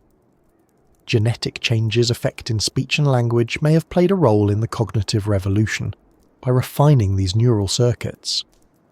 One gene that has received considerable attention is FOXP2, sometimes informally called the language gene, though that nickname oversimplifies its role. FOXP2 influences the development of neural pathways involved in speech and language. Variations of this gene appear in humans and some other species, but the human version shows subtle differences that may have supported more precise control of vocalization and language processing. It is important not to imagine this as a single mutation that suddenly created language. Evolution rarely works that way. More likely, many small genetic and developmental changes accumulated over thousands of years, gradually enhancing the brain's capacity for communication and symbolic thought. Another important feature of the brain is its plasticity, the ability to change in response to experience. Neural connections strengthen or weaken depending on how they're used. This means that culture itself can shape the brain. As language became more complex and social interactions more intricate, the brains of developing children would adapt to those demands, reinforcing the variabilities that culture required. In this way, biology and culture may have influenced each other in a continuous feedback loop. Slight improvements in communication allowed more complex social structures to form. Those structures created environments that favoured further improvements in communication and cognition. Memory also plays a central role in this story. The human hippocampus, a structure deep within the brain, is essential for forming and organising memories. But memory is not simply a storage system. It is also a creative process. Each time we recall an event, we reconstruct it, sometimes adding new details or interpretations. This reconstructive nature of memory may have contributed to the development of storytelling and imagination. The ability to mentally replay events, modify them, and share them with others allows knowledge to accumulate and evolve. Another remarkable capacity of the human brain is its ability to simulate scenarios. When you imagine walking through a place you have never visited, or rehearsing a conversation in your mind, your brain activates many of the same regions that would be involved in actually performing those actions. This internal simulation allows planning and problem solving without the risks of real-world trial and error. Early humans who could mentally simulate a hunt or a journey before attempting it would have had a significant advantage. They could anticipate obstacles, coordinate roles, and adjust strategies in advance. There is also the matter of social cognition, the ability to understand that other individuals have thoughts, feelings, and intentions different from one's own. Psychologists sometimes refer to this as theory of mind. It allows us to predict how others might behave, to interpret facial expressions and tone of voice, and to cooperate effectively in groups. The neural systems involved in social cognition include networks in the frontal and temporal lobes, as well as regions associated with empathy and emotional processing. Enhancements in these systems may have supported larger and more complex social groups, making it easier to maintain alliances and resolve conflicts. One subtle but important development may have been an increased capacity for attention control. Attention determines what information enters conscious awareness and how long it stays there. The ability to sustain attention, shift it flexibly, and ignore distractions supports learning, planning, and communication. Imagine trying to learn a complex skill or follow a detailed story without the ability to focus for more than a few moments. Improvements in attention could have made language learning more efficient and social interactions more meaningful. Sleep may also have played a role in shaping the human mind. During sleep, especially in certain stages, the brain consolidates memories, strengthening important connections and pruning less useful ones. Dreaming, which involves vivid imagery and emotional processing, may contribute to creativity and problem solving. It is intriguing to consider that some of the earliest imaginative ideas might have been influenced by dreams. Dreams blend memory, emotion, and imagination in ways that can feel profoundly real. Sharing dreams around a fire may have been one of the many ways early humans explored the boundaries between reality and imagination. Another factor worth considering is the length of human childhood. Compared to most animals, humans have an unusually long period of development. The brain continues to grow and reorganize for many years, allowing extensive learning and adaptation. Children absorb language, social norms, and practical skills during this time, shaping their neural networks in ways that reflect the culture around them. This extended learning period may have been crucial for the cognitive revolution. Complex language and culture require time to master. A longer childhood provides that time, allowing each generation to build upon the knowledge of the previous one. Neuroscience also suggests that creativity and innovation often arise from interactions between different brain networks. One network, sometimes called the default mode network, becomes active when the mind is at rest, daydreaming, or reflecting. Another network, associated with focused attention, becomes active during problem solving and deliberate tasks. The interplay between these networks allows ideas to form, be evaluated, and refined. A mind that can alternate between focused attention and open-ended imagination is well suited for creativity. Early humans who spent evenings in conversation, reflection, or quiet observation may have engaged these networks in ways that encouraged imaginative thinking. Over time, such habits could contribute to cultural innovation. It is also possible that environmental pressures influenced brain development. Changes in climate, migrations into new habitats, and encounters with unfamiliar challenges would have required flexible thinking and rapid learning. Individuals and groups capable of adapting quickly would have been more likely to survive and pass on their genes and cultural practices. There is an important point here that is easy to overlook. Evolution does not aim for intelligence in a general sense. It favours traits that improve survival and reproduction in a particular environment. The expansion of human cognition was likely a byproduct of many adaptations working together: language, social cooperation, tool use, and environmental challenges all reinforcing one another. Modern brain imaging techniques allow scientists to observe how different regions of the brain activate during various tasks. Studies show that storytelling, for example, engages multiple systems simultaneously: language processing, memory retrieval, emotional response, and sensory imagery. This widespread activation may explain why stories are such powerful tools for learning and communication. Music, too, engages broad networks in the brain, including areas involved in rhythm, emotion, and movement. Some researchers believe that rhythmic vocalizations and proto-music may have preceded fully developed language, helping early humans coordinate group activities and strengthen social bonds. The brain is not only a thinking organ but also an emotional one. Structures such as the amygdala process emotional significance, helping us respond quickly to threats or opportunities. Emotional memory tends to be stronger than neutral memory, which means experiences associated with strong feelings are more likely to be remembered and shared. This may have influenced the kinds of stories that were told and remembered. Dramatic events, dangerous encounters, or moments of triumph would naturally stand out, becoming part of the group's shared memory. Another intriguing aspect of human cognition is metacognition, the ability to think about one's own thinking. This allows reflection, self-awareness, and the capacity to evaluate one's beliefs and decisions. While elements of self-awareness exist in other species, the human capacity for introspection appears to be particularly developed.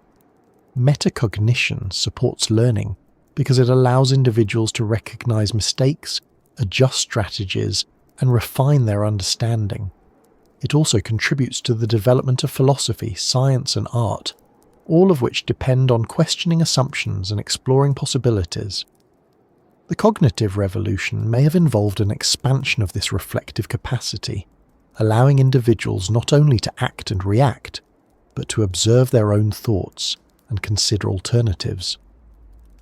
Despite all these insights, it is important to acknowledge that neuroscience cannot yet provide a complete explanation of how the cognitive revolution unfolded.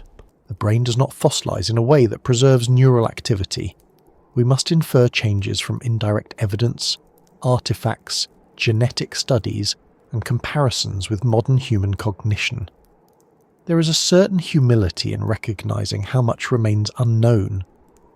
The human brain is one of the most complex structures in the known universe, and understanding its history is an ongoing process. Yet even without all the answers, a general picture begins to emerge. The cognitive revolution was likely not a single event, but a gradual reorganization of neural networks influenced by genetic changes, cultural developments, environmental pressures, and social interactions. Over time, these changes allowed language to flourish, imagination to expand, and societies to grow more complex. The human mind became capable of building worlds within itself and sharing those worlds with others. Night arrived differently in the world of early humans than it does for most of us today. There were no lamps glowing in windows, no distant hum of cities, no screens quietly lighting dark rooms. When the sun slipped below the horizon, darkness spread quickly, and with it came a change in the rhythm of life. Activity slowed. Movement became cautious. The landscape itself seemed to grow larger and more mysterious under the faint light of stars. Yet darkness did not bring silence or stillness, because there was fire. A small circle of flames could transform the night. It provided warmth, drove away many predators, and cast a steady flickering light that turned faces into moving shadows and illuminated gestures and expressions. Around that light, people gathered, and in those hours something important was happening, something that helped shape memory, teaching, and the foundations of culture. During the day, attention was often directed outward, toward practical tasks: hunting, gathering, repairing tools, travelling, watching the environment. These required focus and energy. But evening created a different kind of time. The urgent work was done. the dangers of movement in darkness discouraged travel, and the group naturally settled into conversation and quiet activity. These hours may have been among the earliest classrooms in human history. Teaching in small hunter-gatherer societies rarely took the form of formal instruction. There were no lectures, no written notes, no structured lessons. Instead, knowledge was passed along through observation, imitation, and storytelling. And evening, when people were gathered together and attention was less divided, offered the perfect setting for this exchange. A skilled hunter might describe how an animal moved, how the wind carried scent, how patience mattered more than speed.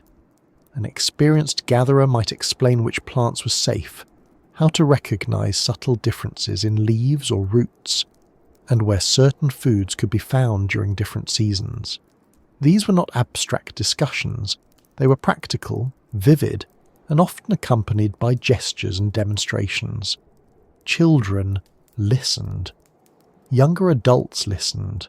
Knowledge moved from one generation to the next, not as a list of rules, but as a series of experiences retold and reflected upon. Storytelling played a central role in this process. A story is easier to remember than a set of instructions, because it engages emotion, imagination, and memory all at once. When someone tells a story about a hunt, listeners can picture the scene, feel the tension, and remember the details long afterward. This is not just speculation. Modern neuroscience shows that stories activate multiple areas of the brain, including those involved in sensory imagery and emotional response. Even today, people remember stories more easily than isolated facts. For early humans, whose knowledge depended entirely on memory, this advantage would have been significant. It is easy to imagine how these conversations unfolded. Someone begins describing an event from earlier in the day. Others ask questions, add details, laugh at small moments, or reflect on what might be done differently next time. The story becomes richer, shaped by many voices. Over time, these repeated stories formed a shared memory for the group. Events were not remembered by individuals alone, they were remembered collectively, reinforced each time they were retold. This collective memory is one of the foundations of culture. Culture is not only about tools or traditions, it is about shared understanding, a sense of what has happened, what matters, and what should be remembered. Firelight Conversations also encouraged imagination. The flickering shadows, the vast darkness beyond the circle of light, and the quiet of night naturally invite reflection. Without the distractions of constant noise or movement, the mind has space to wander. People may have begun to speculate about things beyond immediate experience. Why do the stars move? Where does the sun go at night? What happens after death? These questions do not have obvious answers, and attempts to answer them often take the form of stories. In this way, evenings around a fire may have been one of the first settings where mythology and symbolic thinking began to flourish. Another important effect of these gatherings was social bonding. Conversation is not only about information, it is about connection. Speaking and listening create trust. Laughter relieves tension. Shared stories reinforce identity. Even today, people often feel closer to others after spending time talking in a relaxed setting. The same was likely true tens of thousands of years ago. Groups that spent time together in conversation would have developed stronger bonds, making cooperation easier and conflict less likely. There is also a physiological aspect to this. Human voices, especially in calm conversation, have rhythms that can be soothing. Listening to a familiar voice in a safe environment reduces stress and promotes relaxation. The presence of fire with its steady warmth and gentle sound adds to this sense of security. This combination of warmth, light, and social connection may have created ideal conditions for learning and memory. Information shared in such settings would be more easily retained, especially when repeated over many evenings. Songs and rhythmic speech may also have emerged in these gatherings. Rhythm helps memory. Repetition makes information easier to recall. Chants or songs could preserve important knowledge, such as migration routes, seasonal patterns, or group traditions. Music itself may have been one of the earliest forms of cultural expression closely tied to language. The human brain responds strongly to rhythm and melody, and singing together strengthens social bonds. Even simple rhythms tapped on wood or stone could create a sense of unity. Children growing up in this environment would absorb language, stories, and social norms naturally. They would learn not only what to do, but how to behave, how to listen, how to speak, and how to cooperate. Education, in the broadest sense, was woven into daily life. Another subtle but important process was taking place during these evenings' reflection. After a day of activity, the mind has time to review events, to think about what worked and what did not, to imagine improvements for the future. This reflective thinking strengthens learning and encourages innovation. An experienced toolmaker might consider how a blade fractured, how a strike could be adjusted next time. A hunter might think about how animals reacted during a chase, how wind direction affected scent, how coordination among group members could be improved. Such reflections, shared in conversation, allow knowledge to accumulate. One person's experience becomes part of the group's understanding. Firelight gatherings also provided a setting for resolving conflicts. Disagreements are inevitable in any social group. Evening conversations offered a chance to discuss problems, express grievances, and find solutions. The presence of the group encouraged moderation and compromise. Maintaining harmony in small groups was essential. Cooperation depended on trust, and unresolved conflicts could threaten survival. Conversation, guided by shared norms and mutual respect, was one of the most effective tools for preserving social balance. There is something quietly remarkable about how much of human culture may have developed in these simple settings. Without written language, without formal institutions, without permanent buildings, people were building systems of knowledge, traditions, and social structures that would eventually shape the course of history. Memory played a central role in all of this. Unlike modern societies, where information can be stored in books or digital media, early humans relied entirely on the brain. This made memory a skill of enormous importance. Repetition, storytelling, rhythm, and social reinforcement all helped strengthen memory.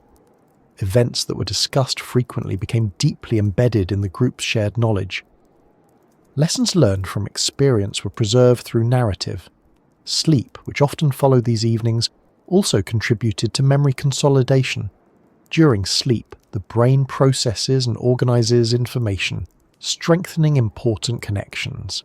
The combination of evening reflection and restful sleep may have been particularly effective for learning. Dreams, too, may have influenced early storytelling and belief. Dreams can feel vivid and meaningful, blending memory and imagination in ways that seem real. Sharing dreams in the morning may have contributed to the development of myths and symbolic interpretations of experience. Another aspect of these gatherings was the transmission of values. Stories often carry moral lessons, illustrating the consequences of courage, generosity, selfishness, or carelessness. Children learn not only practical skills, but also the principles that guide behavior. These values help maintain cooperation and trust, which are essential for survival in small groups. Over time, they become part of cultural identity. Firelight conversations also allowed for creativity. Without the pressure of immediate tasks, people could experiment with new ideas, new tools, new ways of expressing themselves. Creativity often arises in moments of relaxation and reflection, when the mind is free to explore possibilities. This creative thinking may have contributed to the development of art, music, and more sophisticated tools. Innovations rarely appear fully formed. They emerge gradually through discussion, experimentation, and shared insight. It is interesting to consider how different this environment was from modern life. Today, evenings are often filled with artificial light, constant noise, and a steady stream of information. Opportunities for quiet conversation and reflection can be rare. Early humans, by contrast, experienced long periods of darkness and stillness, broken by the gentle presence of fire and the sound of voices. This rhythm may have supported a different kind of mental life, one that balanced action and reflection more naturally. The importance of these evenings cannot be measured in artifacts alone. Conversations leave no fossil record. Stories spoken and remembered leave only indirect traces in the form of cultural traditions and shared knowledge. Yet their influence may have been as significant as any tool or technology. Over generations, these nightly gatherings strengthened language, refined memory, deepened social bonds, and encouraged imagination. They provided a setting where the developing human mind could stretch, explore, and connect. Long before written plans, maps, or spoken theories about strategy, there were moments on open plains or in quiet forests when groups of humans stood together, watching, waiting, and thinking several steps ahead. Hunting was never only about speed or strength. For humans, it gradually became something more intricate, something that depended on anticipation, cooperation, and the ability to picture events before they unfolded. To appreciate how significant this was, it helps to imagine the challenge early hunters faced. Many of the animals they pursued were faster, stronger, or more heavily built than any human. A single person with a simple weapon would rarely succeed against large prey. Survival depended not on individual power, but on working together in ways that required planning and communication. Planning, in its simplest form, means imagining the future. It means considering what might happen and preparing for it in advance. This ability, which feels natural to us now, was still developing in early humans. Each successful hunt provided lessons, and those lessons gradually shaped more sophisticated strategies. Picture a group of hunters observing a herd from a distance. They are not rushing forward. They are studying movement, watching how the animals graze, noticing which direction the wind is blowing, paying attention to terrain, slopes, rocks, and narrow passages. These details matter. A herd can scatter quickly, and once scattered, the opportunity may be lost. Someone suggests a plan, perhaps through gestures, perhaps through spoken words that are still relatively simple, but growing more expressive with each generation. A few hunters will circle wide, moving slowly to avoid detection. Others will remain hidden, waiting. Timing is crucial. Everyone must understand not only their own role, but the roles of others. This kind of coordination requires complex thinking. Each individual must hold several pieces of information in mind at once: their own position, the likely movement of the animals, the actions of fellow hunters, and the possibility of unexpected changes. It is a form of mental simulation, running through possibilities before acting. Mental simulation is one of the most powerful tools of the human mind. It allows us to test ideas without risking immediate failure. Early humans who could imagine a hunt in advance, adjusting details in their minds, would have had a clear advantage. There is evidence that hunting techniques became increasingly sophisticated over time. Instead of relying only on ambush, humans began using persistence hunting in some regions, tracking animals over long distances until the prey became exhausted. This method required endurance, patience, and deep knowledge of animal behavior. Persistence hunting is as much a mental challenge as a physical one. Hunters must predict where an animal will go, understand how it reacts to heat and fatigue, and maintain coordination over many hours. The ability to stay focused, to remember patterns, and to adjust strategies as conditions change reflects a high level of cognitive control. Another method involved driving animals into natural traps, such as cliffs, ravines, or narrow valleys. Archaeological sites show evidence of large-scale hunts in which entire herds were guided into confined areas where they could be dispatched more easily. Such hunts required planning that extended beyond a single moment.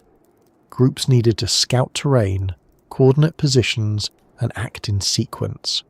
This kind of planning marks a significant step in the development of complex thinking. It is no longer enough to react to what is happening. One must think ahead, imagine outcomes, and cooperate with others toward a shared goal. Communication played a central role in this process. Clear signals, gestures, and increasingly sophisticated language allowed hunters to share plans and adapt quickly. Miscommunication could mean failure or even danger, so precision in communication became valuable. Teaching also became more important. Younger members of the group needed to learn not only how to use weapons, but how to read landscapes, interpret animal behaviour, and work as part of a coordinated team. Knowledge passed from experienced hunters to novices, often through demonstration and storytelling. A story about a hunt was not merely entertainment. It was a way of preserving knowledge. By recounting what happened, what worked, and what went wrong, the group refined its strategies. Each retelling strengthened memory and understanding. There is a quiet rhythm to this process of learning. Experience becomes memory. Memory becomes story. Story becomes guidance for the future. Over time, these cycles accumulate, creating a body of knowledge that extends far beyond any one individual's lifetime. Cooperation in hunting also strengthened social bonds. Success depended on trust. Each person had to rely on others to fulfill their roles. If one hunter moved too soon or too late, the plan could fail. Shared success reinforced a sense of unity, while shared hardship strengthened resilience. Food itself played a role in shaping these relationships. Large prey often provided more meat than a single family could consume quickly, so sharing became essential. Sharing food reinforces social ties and encourages cooperation in future hunts. Groups that shared resources effectively were more likely to survive. This pattern of cooperation may have contributed to the development of fairness and social norms. If someone consistently refused to share or failed to cooperate, others would notice. Reputation mattered, even in small groups. Over time, expectations about behaviour formed, helping maintain harmony. The tools used in hunting also became more specialised. Spears, throwing sticks, and eventually more advanced weapons required planning and craftsmanship. Making a well-balanced spear involves selecting the right wood, shaping it carefully, and sometimes attaching a stone point using binding materials. Each step requires foresight and patience. Tool-making itself reflects complex thinking. A person must imagine the final form before it exists, then work step by step to bring it into reality. This process strengthens neural pathways involved in planning, motor control, and visual imagination. Fire may have played an indirect role in hunting strategies as well. In some regions, humans learned to use controlled burns to shape landscapes, encouraging the growth of certain plants and attracting animals. Managing fire requires understanding wind, vegetation, and timing, another example of planning and environmental awareness. There is also the matter of tracking. Reading tracks is a subtle art. A trained tracker can determine the direction, speed, and even the condition of an animal from faint impressions in soil or grass. This skill depends on attention to detail and memory, as well as the ability to interpret patterns. Tracking often involves reconstructing events that are no longer visible, a form of reasoning similar to solving a puzzle. Each clue contributes to a mental picture of what has happened. This ability to infer unseen events from visible signs is closely related to scientific thinking, though it emerged long before science as a formal discipline. Another important aspect of hunting is patience. Waiting quietly, sometimes for hours, requires emotional control and sustained attention. Impulsive action can ruin a carefully prepared plan. The ability to regulate impulses and remain focused is a key component of complex cognition. Over generations, these mental skills became more refined. Planning, communication, memory, and emotional regulation worked together, creating a kind of cognitive toolkit that extended far beyond hunting itself. These same abilities would later support agriculture, architecture, trade, and countless other forms of organised activity. It is interesting to reflect on how much of modern life still depends on similar skills. Planning a project, coordinating with others, solving problems step by step. These are everyday examples of complex thinking rooted in abilities that developed long ago on open landscapes and in quiet forests. There is also a deeper lesson in the way hunting shaped human minds. success depended not on dominating the environment, but on understanding it. Hunters observed patterns, respected the behaviour of animals, and adapted to changing conditions. This relationship with nature encouraged careful observation and flexible thinking.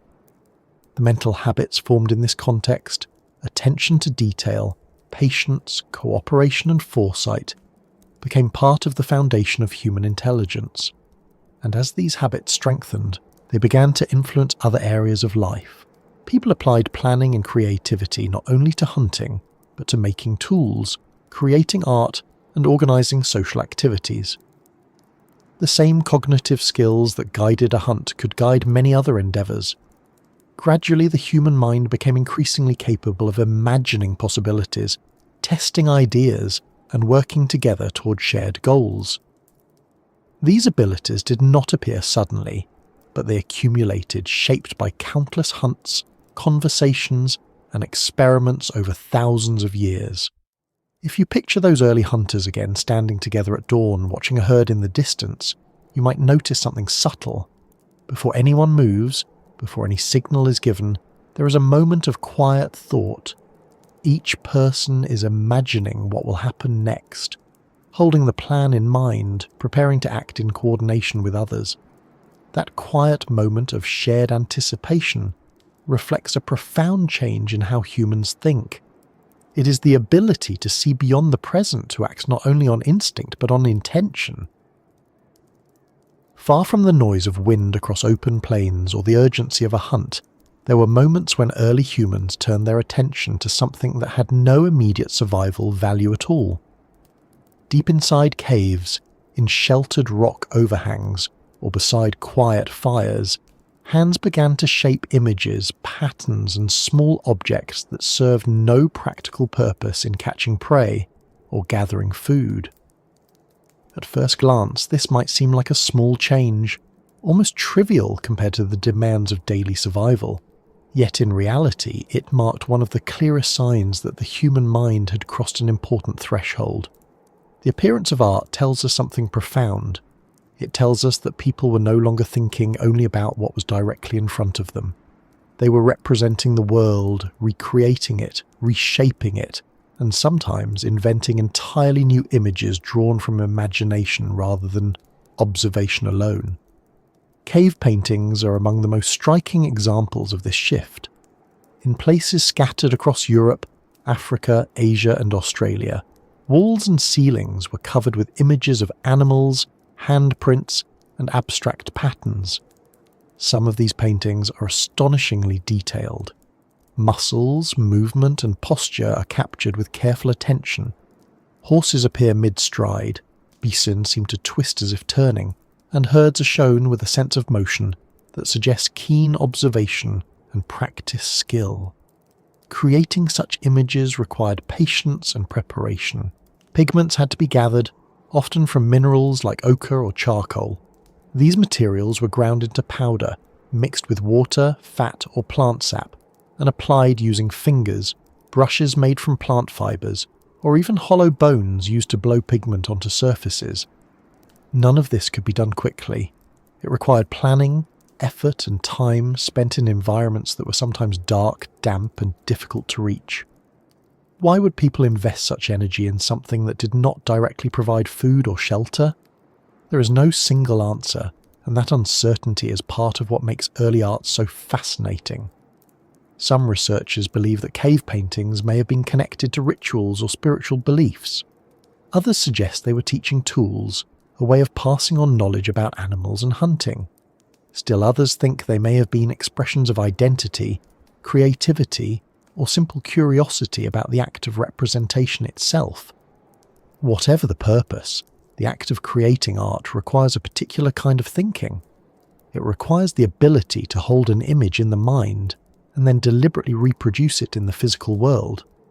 That ability, the translation of mental imagery into deliberate action, is one of the hallmarks of advanced cognition. Imagine an early artist studying an animal during the day, watching how it moves, how its muscles shift under the skin, how its head tilts when alert. Hours or days later, in the quiet of a cave, that same person recalls the image, selects a surface and begins to paint. Memory, observation, and imagination all work together in that moment. This process strengthens neural pathways associated with visual imagery, motor control, and planning. Over generations, such activities may have contributed to further cognitive development, reinforcing the very abilities that made art possible in the first place. Handprints, another common feature of early cave art, carry a different kind of meaning. In many caves, people place their hands against the rock and blue pigment around them, leaving behind a negative outline. These prints feel personal in a way that animal paintings sometimes do not. They are direct impressions of individuals who lived tens of thousands of years ago. Looking at one of those handprints today, it is difficult not to feel a sense of connection. The size of the hand, the spread of the fingers, the slight irregularities all suggest a person standing there, pressing their hand against stone, perhaps surrounded by others, perhaps listening to voices echo in the darkness. Why leave such a mark? It may have been a form of identity, a way of saying I was here. It may have been part of ritual, or simply an expression of presence. Whatever the reason, it shows an awareness of self and a desire to leave something behind, even if only a simple outline on stone. Carvings and small sculptures provide further evidence of creative thinking. Figures carved from bone, ivory, or stone have been found in several regions. Some represent animals, others human forms, and some are abstract or stylized in ways that suggest symbolic meaning. Creating a carving requires a different set of skills from painting. The artist must understand how material behaves, how to shape it gradually, how to correct mistakes without breaking the piece. This requires patience, fine motor control, and a clear mental image of the desired result. These objects were sometimes carried over long distances, suggesting that they held value beyond their place of origin. They may have served as personal items, symbols of status, or objects of spiritual significance. Another intriguing aspect of early art is the appearance of abstract patterns, lines, dots, and geometric shapes that do not directly represent animals or people. These patterns suggest a growing ability to think in symbolic terms, to create designs that carry meaning even when they do not depict something recognizable. Symbolic thinking is a powerful cognitive tool. It allows ideas to be represented in compact, repeatable forms. Over time, symbolic systems can become increasingly complex, eventually leading to writing, mathematics, and other structured forms of communication. The earliest abstract markings may not have had fixed meanings in the way written symbols do today, but they represent a step in that direction, an exploration of how ideas can be expressed visually. Art also reflects emotion. The act of creating something purely for expression suggests that early humans were not only concerned with survival, but also with meaning, beauty, and perhaps even a sense of wonder. Standing in a cave surrounded by images of animals illuminated by flickering firelight must have been a powerful experience. The environment itself may have influenced artistic expression. Caves often have natural contours and textures that resemble shapes or suggest movement. Artists may have incorporated these features into their work, using the rock's surface to enhance the illusion of life. Acoustics may have played a role as well. Some of the most richly decorated caves have areas where echoes are strongest, suggesting that sound and imagery were experienced together. Chanting, drumming, or rhythmic speech in such spaces would create an atmosphere unlike anything in the open air. These sensory experiences, sound, light, shadow, and imagery, could have reinforced the emotional impact of art and ritual, strengthening memory and group identity. Another important aspect of art is that it encourages observation. To draw or carve an animal accurately, one must study it closely. Artists may have noticed details that others overlooked, deepening the group's understanding of the natural world. Art in this sense is not separate from practical knowledge. It is another way of engaging with reality, of paying attention, of seeing patterns and relationships. Children growing up in these communities would have been exposed to art as part of daily life. They would see adults painting, carving, or decorating objects. They might experiment themselves, learning through imitation and practice. Creativity, like language, would be passed down through generations. It is also possible that artistic skill became a source of social recognition. Individuals who could create compelling images or objects may have gained respect or influence within their groups. Skill, whether in hunting, tool-making, or art, often shapes social roles. As art spread and diversified, it contributed to the development of cultural traditions. Different groups developed distinctive styles, techniques, and themes. These artistic traditions helped define group identity and strengthened social bonds. It is worth reflecting on how deeply art remains connected to human life today. From paintings and music to films and literature, creative expression continues to shape how we understand ourselves and the world. The roots of that impulse reach back to those early artists who first pressed pigment to stone. There is something quietly humbling in realizing that creativity is not a recent invention, but a fundamental aspect of the human mind. The same cognitive abilities that allow us to design buildings or compose music today were already present in simpler forms tens of thousands of years ago. Another subtle but important effect of art is that it encourages reflection. Creating or observing an image invites the mind to pause, to think, to interpret. This reflective state may have contributed to the development of abstract thought and self-awareness. Art also strengthens memory. Images are powerful memory cues, helping people recall events, places, or stories. A painted animal might remind listeners of a hunt, a journey, or a lesson learned. Visual symbols complement spoken language, reinforcing shared knowledge.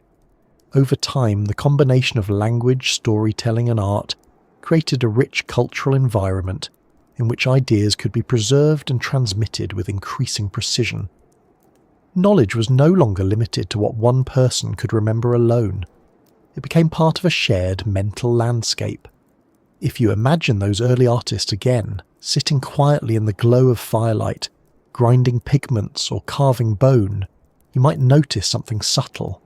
They are not responding to immediate danger or hunger. They are working slowly, deliberately, guided by images in their minds.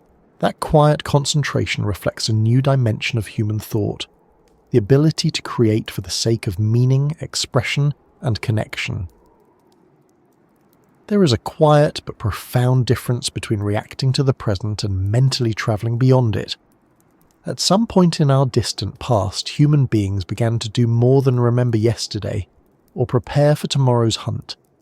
They began to think in longer arcs of time, to imagine seasons ahead, to anticipate changes that had not yet happened, and to place themselves inside stories that stretched far beyond a single lifetime.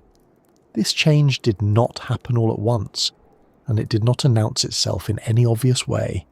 It emerged gradually, shaped by memory, language, and imagination working together. Yet its consequences were enormous, because the ability to think beyond the present transforms how decisions are made, how knowledge is preserved, and how societies grow. To understand this shift, it helps to begin with memory. Memory is not simply a recording of the past, it is an active process, a reconstruction shaped by emotion, attention, and meaning. When early humans remembered a journey, a hunt, or a season of hardship, they were not replaying events like a perfect recording. They were rebuilding those events in the mind, selecting details that mattered, arranging them into sequences, and often retelling them in ways that made sense to others. This process of remembering naturally leads to storytelling, and storytelling strengthens memory in return. A story gives structure to events. It creates a beginning, a middle, and an outcome. It links actions to consequences, making the past easier to recall and easier to share. Over generations, this ability to structure memory into narrative allowed knowledge to accumulate. People could remember not only what had happened to them personally, but what had happened to their parents, their grandparents, and the generations before them. The past became longer, richer, and more meaningful. And once the past became a story, the future began to take shape in similar ways. Imagine sitting beside a fire and hearing an elder describe a harsh winter that happened many years ago. They explain how the animals moved differently, how food became scarce, how the group survived by travelling to a distant valley where water still flowed. Listening to such a story does more than preserve memory. It allows listeners to imagine a future in which similar conditions might return. This is the beginning of foresight. Foresight is the ability to imagine events that have not yet occurred and to prepare for them in advance. It depends on memory, because the mind uses past experience as a guide, but it also depends on imagination, because the future has not yet been seen. Early humans who developed stronger foresight would have been better able to survive seasonal changes, droughts, or shifts in animal migrations. They could store food, prepare tools, or move to new locations before conditions became critical. Planning became more deliberate and extended further into the future.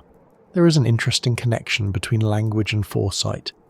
Language allows us to describe events that are not present. It allows us to talk about tomorrow, next season, or many years ahead. Without words to express these ideas, it is difficult to coordinate long-term plans within a group. As language expanded, so did the ability to plan collectively. Groups could discuss where they might travel months from now, how they might prepare for changes in weather, or how to manage resources over time. Planning became not just an individual activity, but a shared one. This shared sense of the future strengthened cooperation. When people work toward a goal that lies months or years ahead, they must trust one another and maintain commitment over time. Stories and traditions often supported this process, reminding individuals of shared responsibilities and long-term benefits. Another aspect of thinking beyond the present involves understanding cycles. Early humans lived closely connected to the rhythms of nature, the movement of animals, the growth and decay of plants, the shifting of seasons. Observing these cycles required careful attention and memory. Recognizing patterns allowed people to predict what might happen next. Over time, these observations may have developed into early forms of timekeeping, not in the sense of clocks or calendars, but in the sense of recognizing recurring patterns. The return of certain stars in the night sky, the flowering of specific plants, or the arrival of migrating animals. Such patterns provided a framework for understanding time as something that extended beyond immediate experience. The year became a cycle. Life itself began to be seen as a sequence of stages: childhood, adulthood, old age, and eventually death. The awareness of death, in particular, may have played a powerful role in shaping human thought about time. Burial practices suggest that early humans were not only aware of death, but reflected on it. Placing objects with the dead, arranging bodies carefully, or returning to burial sites indicates that death was understood as more than a simple biological event. This awareness naturally leads to questions. What happens after death? How should the living remember the dead? What does it mean to live a meaningful life within a limited span of time? Such questions do not have simple answers, but they encourage reflection and deepen the sense of time as something larger than the present moment. Memory also became more structured through the development of shared traditions. Rituals, stories, and repeated practices help preserve knowledge across generations. When a story is told in the same way year after year, it becomes part of cultural memory, a thread connecting the present to the past. Cultural memory allows groups to learn from experiences that no individual has personally witnessed. A drought that happened generations ago can still influence how resources are managed today, because the story of that drought has been preserved and retold. In this way, memory extends beyond the individual mind. It becomes a property of the group. There is another subtle change that accompanies thinking beyond the present, and that is the development of patience. Acting only on immediate impulse can be effective in certain situations, but many of the most important achievements in human history depend on delayed rewards. Storing food, crafting tools, or travelling long distances all require effort in the present for benefits that will only appear later. The ability to delay gratification is closely linked to the prefrontal cortex, the part of the brain involved in planning and self-control. As these neural systems became more refined, humans became better able to act with the future in mind. Children today gradually learn this ability as they grow. They learn to wait, to save, to plan. This developmental process mirrors, in a small way, the much longer evolutionary process through which foresight and patience became central features of human behaviour.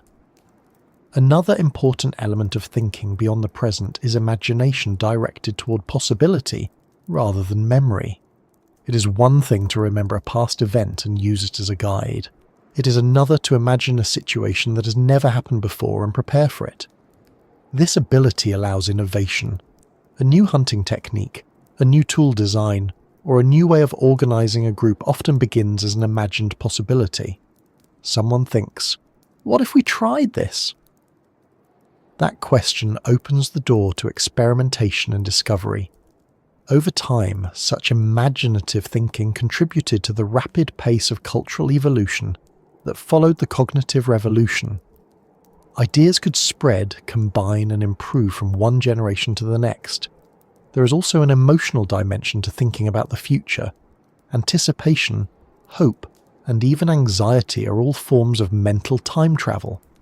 The mind projects itself forward, imagining outcomes that have not yet occurred. These emotions can motivate preparation, caution, or persistence. Hope, in particular, may have been a powerful force in early human communities. Believing that the future could be better than the present encourages effort and cooperation. Stories often reinforce this belief, describing journeys, challenges, and eventual success.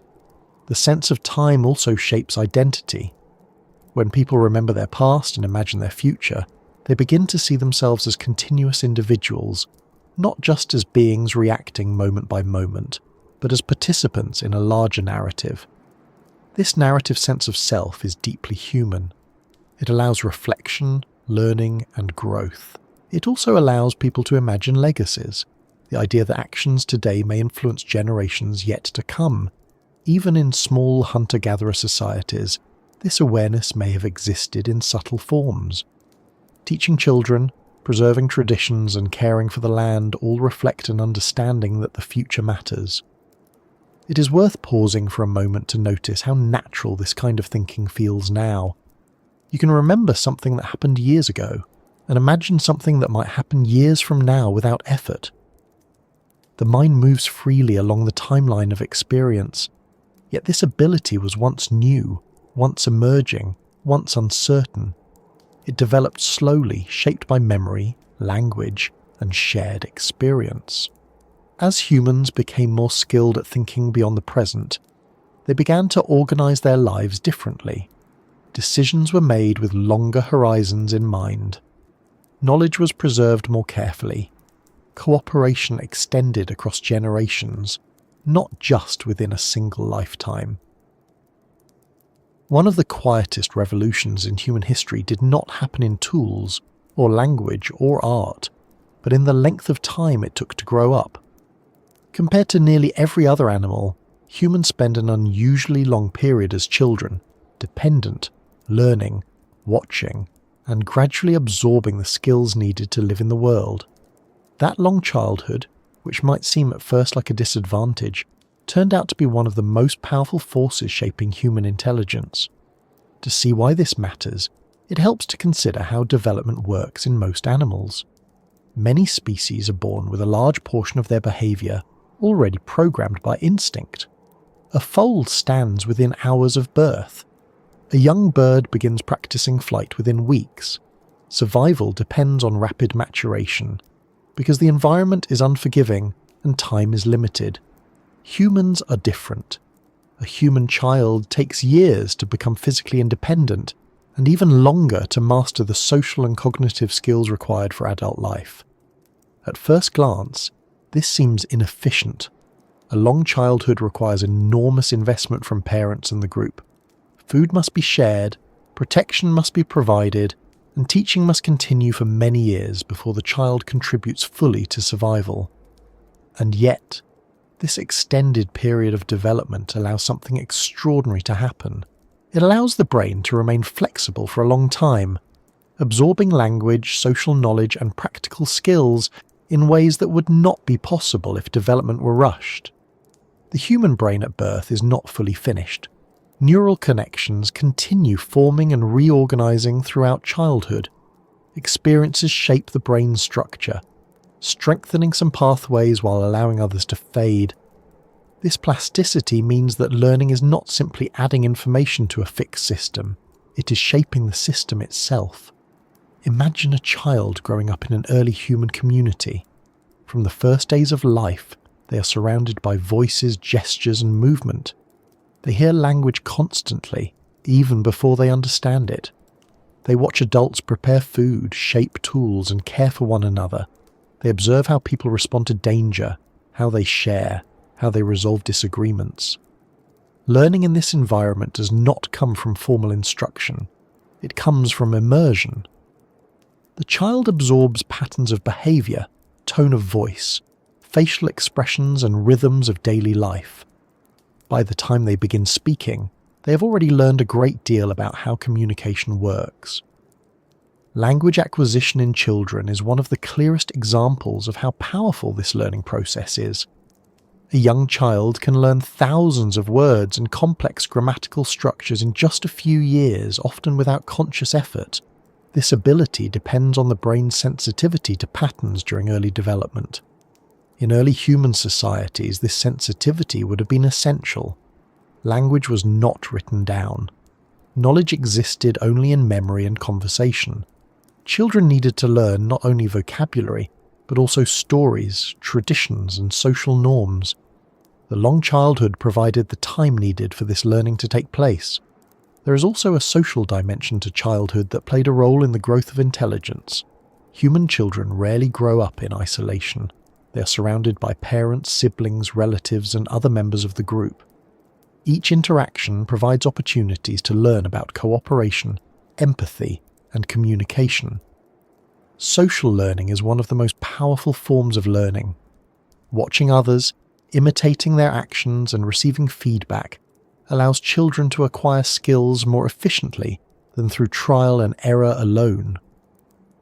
This process, sometimes called cultural transmission, allows knowledge to accumulate across generations. Consider how a child learns to make a simple tool. At first, they may only watch, noticing how an adult holds a stone, how force is applied, how fragments break away. Later they may be allowed to try, guided by gentle correction and encouragement. Over time, the movements become more precise, the understanding deeper. This process requires patience, both from the child and from the teacher. A long childhood makes such patience possible. Play also plays a surprisingly important role in cognitive development.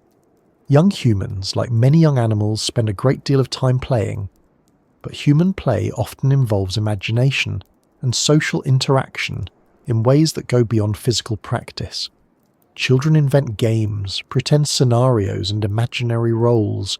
They act out hunts, create stories, and experiment with language. These activities are not trivial.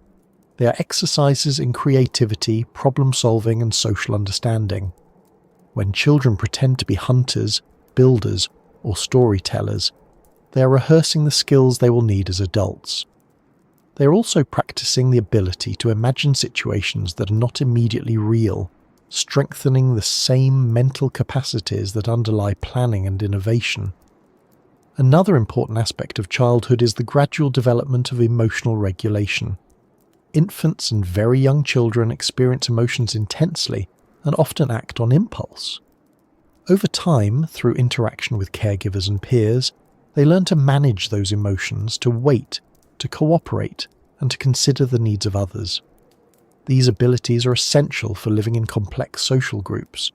Cooperation depends not only on intelligence, but also on patience, empathy, and self-control. A long childhood provides the time needed to develop these qualities. There is also the matter of teaching itself. Humans are unusual among animals in the extent to which adults actively teach the young. Teaching requires recognizing what another individual does not yet know and adjusting behavior to help them learn. This involves theory of mind, the ability to understand that others have thoughts and knowledge different from one's own. Teaching strengthens both the learner and the teacher. Explaining a skill or a story requires organizing knowledge clearly, which deepens understanding. Over generations, teaching becomes more refined, allowing increasingly complex knowledge to be transmitted. Archaeological evidence suggests that many skills, such as tool-making or tracking, were passed down with remarkable consistency over long periods. This continuity would not have been possible without effective teaching and learning. The long human childhood also encouraged cooperation among adults. Raising children requires support. In many early societies, caregiving was shared among multiple individuals, not limited to biological parents. Grandparents, siblings, and other group members all contributed. This cooperative care may have strengthened social bonds and created networks of mutual support. It also allowed knowledge to be shared more widely as children interacted with many adults, each bringing different skills and experiences. Another subtle but important effect of extended childhood is the preservation of curiosity. Children are naturally curious. They explore, ask questions, and experiment. This curiosity drives learning and creativity. In a species where childhood is long, curiosity has more time to shape the mind. Curiosity encourages observation, and observation is the foundation of knowledge. A child who watches carefully learns about the environment, the behavior of animals, the properties of materials, and the rhythms of daily life. Over time, this habit of observation becomes part of adult thinking, supporting innovation and problem solving. There is also a neurological aspect to consider. The human brain undergoes a process called synaptic pruning during childhood and adolescence. Early in development, the brain forms an abundance of neural connections. Over time, connections that are used frequently are strengthened, while those that are rarely used are pruned away. This process makes the brain more efficient, but it also means that early experiences have a lasting impact. The environment in which a child grows up shapes the architecture of the brain itself. In early human communities, this meant that language, social interaction, and practical skills were deeply embedded in neural structure. Each generation grew up with brains shaped by the accumulated knowledge of the previous one. Another important factor is the relationship between childhood and innovation. Adults often rely on established patterns of thinking, which can be efficient but sometimes limit creativity. Children, by contrast, are more willing to experiment, to try unusual solutions, and to see possibilities that others overlook. This openness may have contributed to the development of new tools, new stories, and new ways of organizing social life. A community that encourages learning and exploration in its young members increases the chances of innovation. The emotional bonds formed during childhood also play a role in shaping society. Attachment between parents and children fosters empathy and cooperation. These bonds create a sense of responsibility and care that extends beyond immediate survival. Over time, these emotional capacities support larger social networks, making it possible for communities to grow and function effectively. It is interesting to reflect on how much of what we consider uniquely human depends on this long period of development. Language, culture, moral understanding, and creative expression all require time to learn. Without extended childhood, these abilities might never have reached the levels we see today. If you imagine an early human child sitting near a fire, listening to adults talk, watching sparks rise into the night, you can picture how learning happens quietly, almost invisibly. Words are absorbed, stories are remembered, skills are practiced in small, careful steps. Years pass, and that child becomes an adult, carrying knowledge that did not exist in the same form a generation earlier. The process continues, each generation building on the last. There is something deeply hopeful in this pattern. Intelligence does not grow only through sudden discoveries or dramatic events. It grows through patience, teaching, and the steady accumulation of understanding.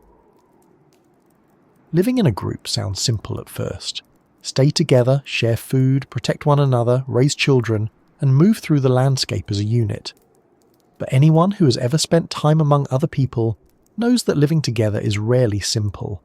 Personalities differ, emotions change, conflicts arise, alliances form and shift. Even in small communities, relationships can be as complex as any physical challenge in the environment. For early humans, navigating these relationships was not a secondary skill, it was central to survival. A person who understood others, who could anticipate reactions, maintain trust, and resolve disagreements, had a clear advantage. Over many generations, this social complexity began to shape the human mind itself, strengthening the abilities that allowed people to live together successfully. One of the most remarkable features of human intelligence is how much of it is devoted not to tools or landscapes, but to other people. We remember faces, voices, names. We notice tone, expression, and body language. We track who helped us, who shared food, who kept promises, and who did not. These abilities form what scientists sometimes call the social brain, a network of cognitive skills specialized for understanding relationships. Even in small hunter-gatherer groups, social life was intricate. A band might include several families, each with its own connections and histories. Friendships formed, rivalries appeared. Individuals differed in temperament, some more patient, some more impulsive, some more skilled in certain tasks. Maintaining harmony required constant attention and subtle communication. One of the most important tools for managing these relationships was conversation. Conversation did not always involve dramatic stories or serious discussions. Much of it likely consisted of what we might call gossip, though the word often carries negative connotations today. In its original sense, gossip simply means talking about other people, sharing information about their actions, intentions, or circumstances. Anthropologists have suggested that gossip may have been one of the most important forms of communication in early human societies. By talking about others, people could share knowledge about trustworthiness, cooperation, and social norms. Gossip helped maintain group cohesion by reinforcing expectations about behavior. If someone consistently shared food, others would hear about it. If someone behaved selfishly or broke an agreement, that too would become known. Reputation became a powerful force, encouraging cooperation and discouraging harmful behavior. In small groups without formal laws or institutions, reputation functioned as a kind of social currency. Trust was built through consistent behavior and maintained through shared knowledge. This process required memory and attention. People had to remember past interactions, interpret motives, and anticipate how others might act in the future. These are demanding cognitive tasks, and they likely contributed to the growth of social intelligence. There is also the matter of empathy, the ability to understand and share the feelings of others. Empathy allows individuals to respond to distress, to comfort, and to cooperate more effectively. It strengthens bonds and reduces conflict. The neural systems involved in empathy are deeply rooted in the human brain, involving networks that process emotion, facial expression, and social cues. These systems may have become more refined as social life grew more complex. Imagine sitting beside a fire, listening to someone describe a difficult experience, perhaps an injury, a failed hunt, or the loss of a loved one. The listener's response, a nod, a quiet word, a gesture of support, helps strengthen the bond between them. Over time, such interactions build a network of relationships that provides emotional as well as practical support. Relationships also required negotiation and compromise. Resources were limited. Decisions about where to travel, when to hunt, or how to share food could lead to disagreements. Resolving these disagreements without breaking the group apart required communication and patience. Some individuals may have developed particular skill in mediation, helping others find common ground. Leadership in early human societies was often informal, based on respect and experience rather than authority. A person who could guide discussions, calm tensions, or offer wise advice might naturally become influential. Children growing up in these communities learned social skills through observation and participation. They watched how adults interacted, how conflicts were resolved, and how cooperation was maintained. Over time, they absorbed the unwritten rules of social life. These rules were rarely stated explicitly. They were understood through shared experience. A child who took more than their share of food might be gently corrected or teased. A child who helped others might be praised. In this way, values were transmitted through daily interaction rather than formal instruction. Humour also played an important role in social life. Laughter relieves tension, strengthens bonds, and allows criticism to be expressed gently. Teasing, when done kindly, can reinforce social norms without creating resentment. Even today, humour is a powerful social tool, and its roots likely extend deep into human history. Another aspect of social intelligence involves recognizing alliances and group dynamics. In any community, relationships form networks. Some individuals are closely connected, others less so. Understanding these networks allows people to navigate social situations more effectively. This ability to track relationships requires a kind of mental mapping, not of landscapes, but of people. Who is related to whom? Who trusts whom? Who has recently cooperated or disagreed? All of this information must be remembered and updated. Some researchers have suggested that the demands of managing these social networks may have been one of the driving forces behind the expansion of the human brain. The more complex the social environment, the greater the advantage of being able to understand and predict behaviour. Cooperation also depended on fairness. Humans have a strong sensitivity to fairness, even at a young age. Experiments with children show that they react negatively to unequal distribution of resources, especially when the inequality seems unjustified. This sense of fairness likely has deep evolutionary roots. In small groups, cooperation breaks down if individuals feel consistently treated unfairly.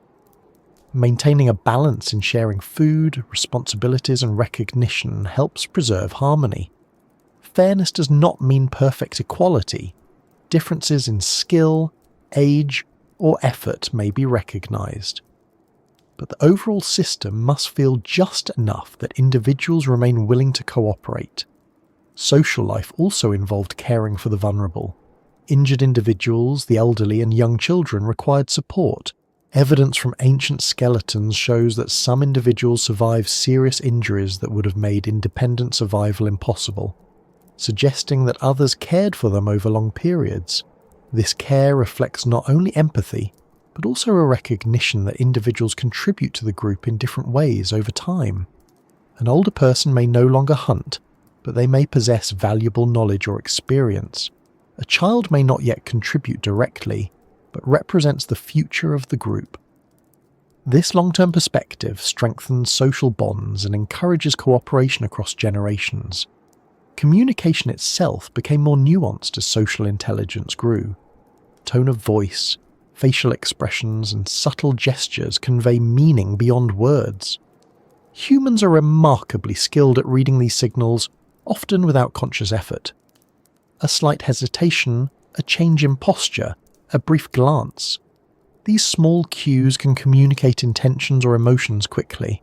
Understanding them allows smoother interaction and reduces misunderstandings. There is also the matter of trust. Trust is built slowly, through repeated interactions. A person who keeps promises, shares resources, and supports others becomes trusted. Trust allows cooperation to extend beyond immediate supervision. People can work together even when not constantly watching one another. Trust also makes larger groups possible, Without trust, cooperation collapses. With trust, individuals can coordinate activities, share resources, and support one another over long distances and periods of time. Another important development in social life was the ability to understand perspectives different from one's own. This ability, often called perspective taking, allows individuals to predict how others might think or feel. It is essential for negotiation, teaching, and cooperation. Perspective taking also supports storytelling, because telling a story requires imagining what listeners know and how they will interpret events. Over time, these social skills became deeply embedded in human cognition. The brain became tuned not only to physical patterns in the environment, but also to patterns in human behaviour. This tuning continues today. Even in modern societies, people spend a large portion of their mental energy thinking about relationships, conversations, and social situations. The roots of that tendency lie in the long history of living in small, interdependent groups. It is interesting to consider how different intelligence might look if humans had evolved as solitary creatures. Many of the abilities we take for granted, language, empathy, storytelling, cooperation, might have developed very differently or not at all.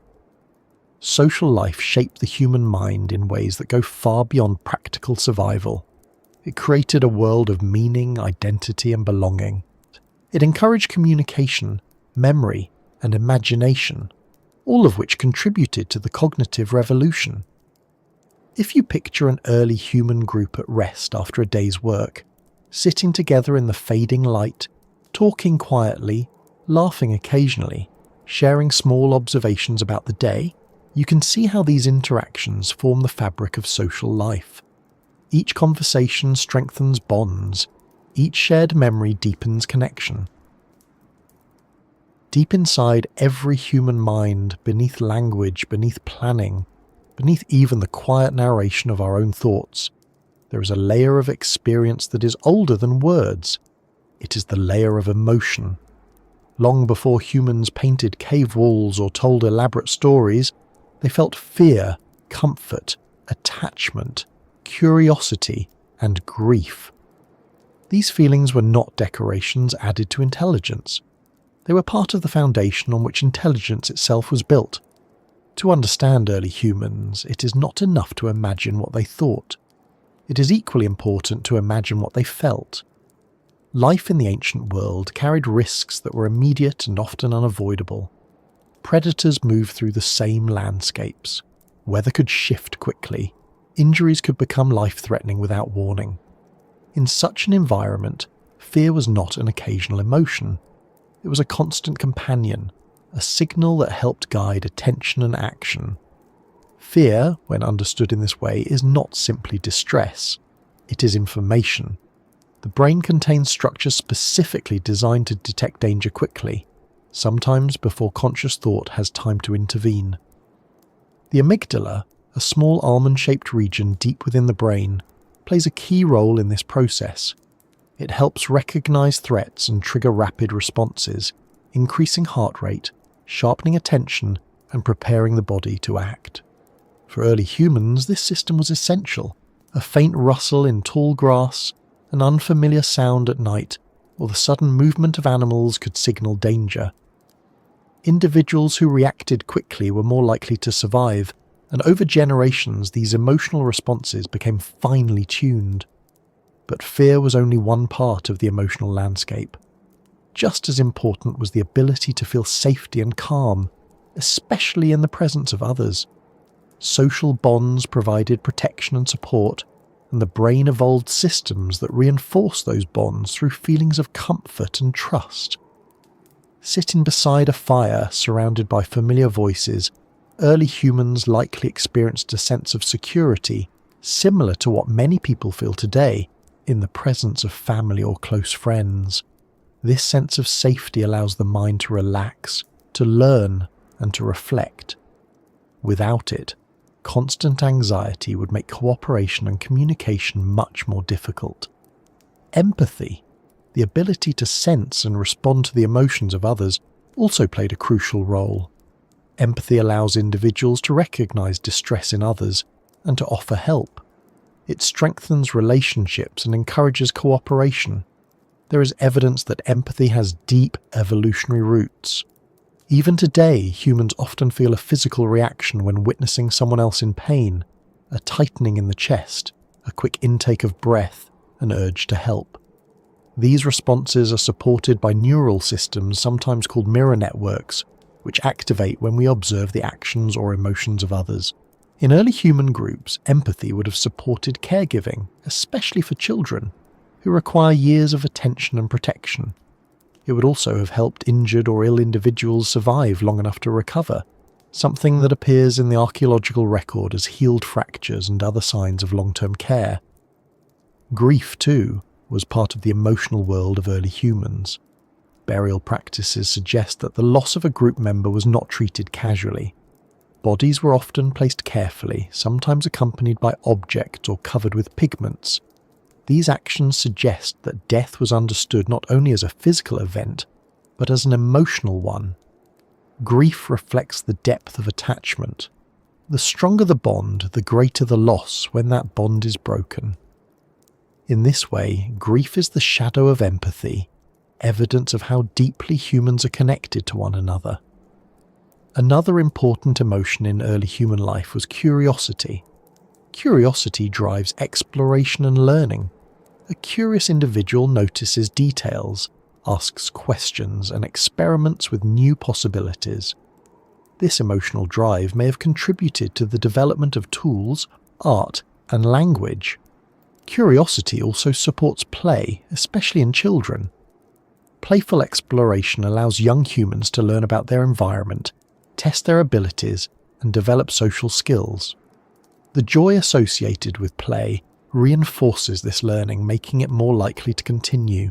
The emotional brain is not separate from the thinking brain. The two are deeply interconnected. Emotions influence attention, memory, and decision-making. Events that carry strong emotional significance are remembered more clearly and for longer periods. This helps important lessons persist across time. Imagine an early human who encounters a dangerous predator and survives. The fear experienced during that encounter strengthens memory, making it easier to recognize similar signs of danger in the future. In this way, emotion reinforces learning. But emotion does more than highlight danger. It also reinforces positive experiences. Sharing food, succeeding in a hunt, caring for a child, or laughing with others creates feelings of satisfaction and belonging. These feelings encourage behaviors that strengthen social bonds and cooperation. Trust is closely linked to these positive emotions. Trust develops gradually through repeated experiences of reliability and care. Once established, trust allows individuals to cooperate more effectively, to share resources, and to depend on one another in times of need. The ability to regulate emotions also became increasingly important as social groups grew more complex. Acting on every impulse can damage relationships and disrupt cooperation. Learning to pause, to control anger or frustration, and to respond thoughtfully rather than impulsively is a key aspect of social intelligence.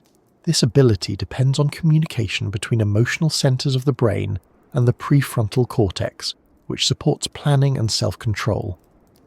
Over time, these systems may have become more refined, allowing humans to manage emotions in ways that supported group harmony.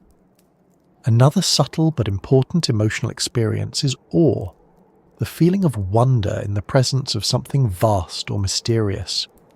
Early humans, living under dark skies filled with stars, surrounded by landscapes that changed with the seasons, likely experienced awe frequently.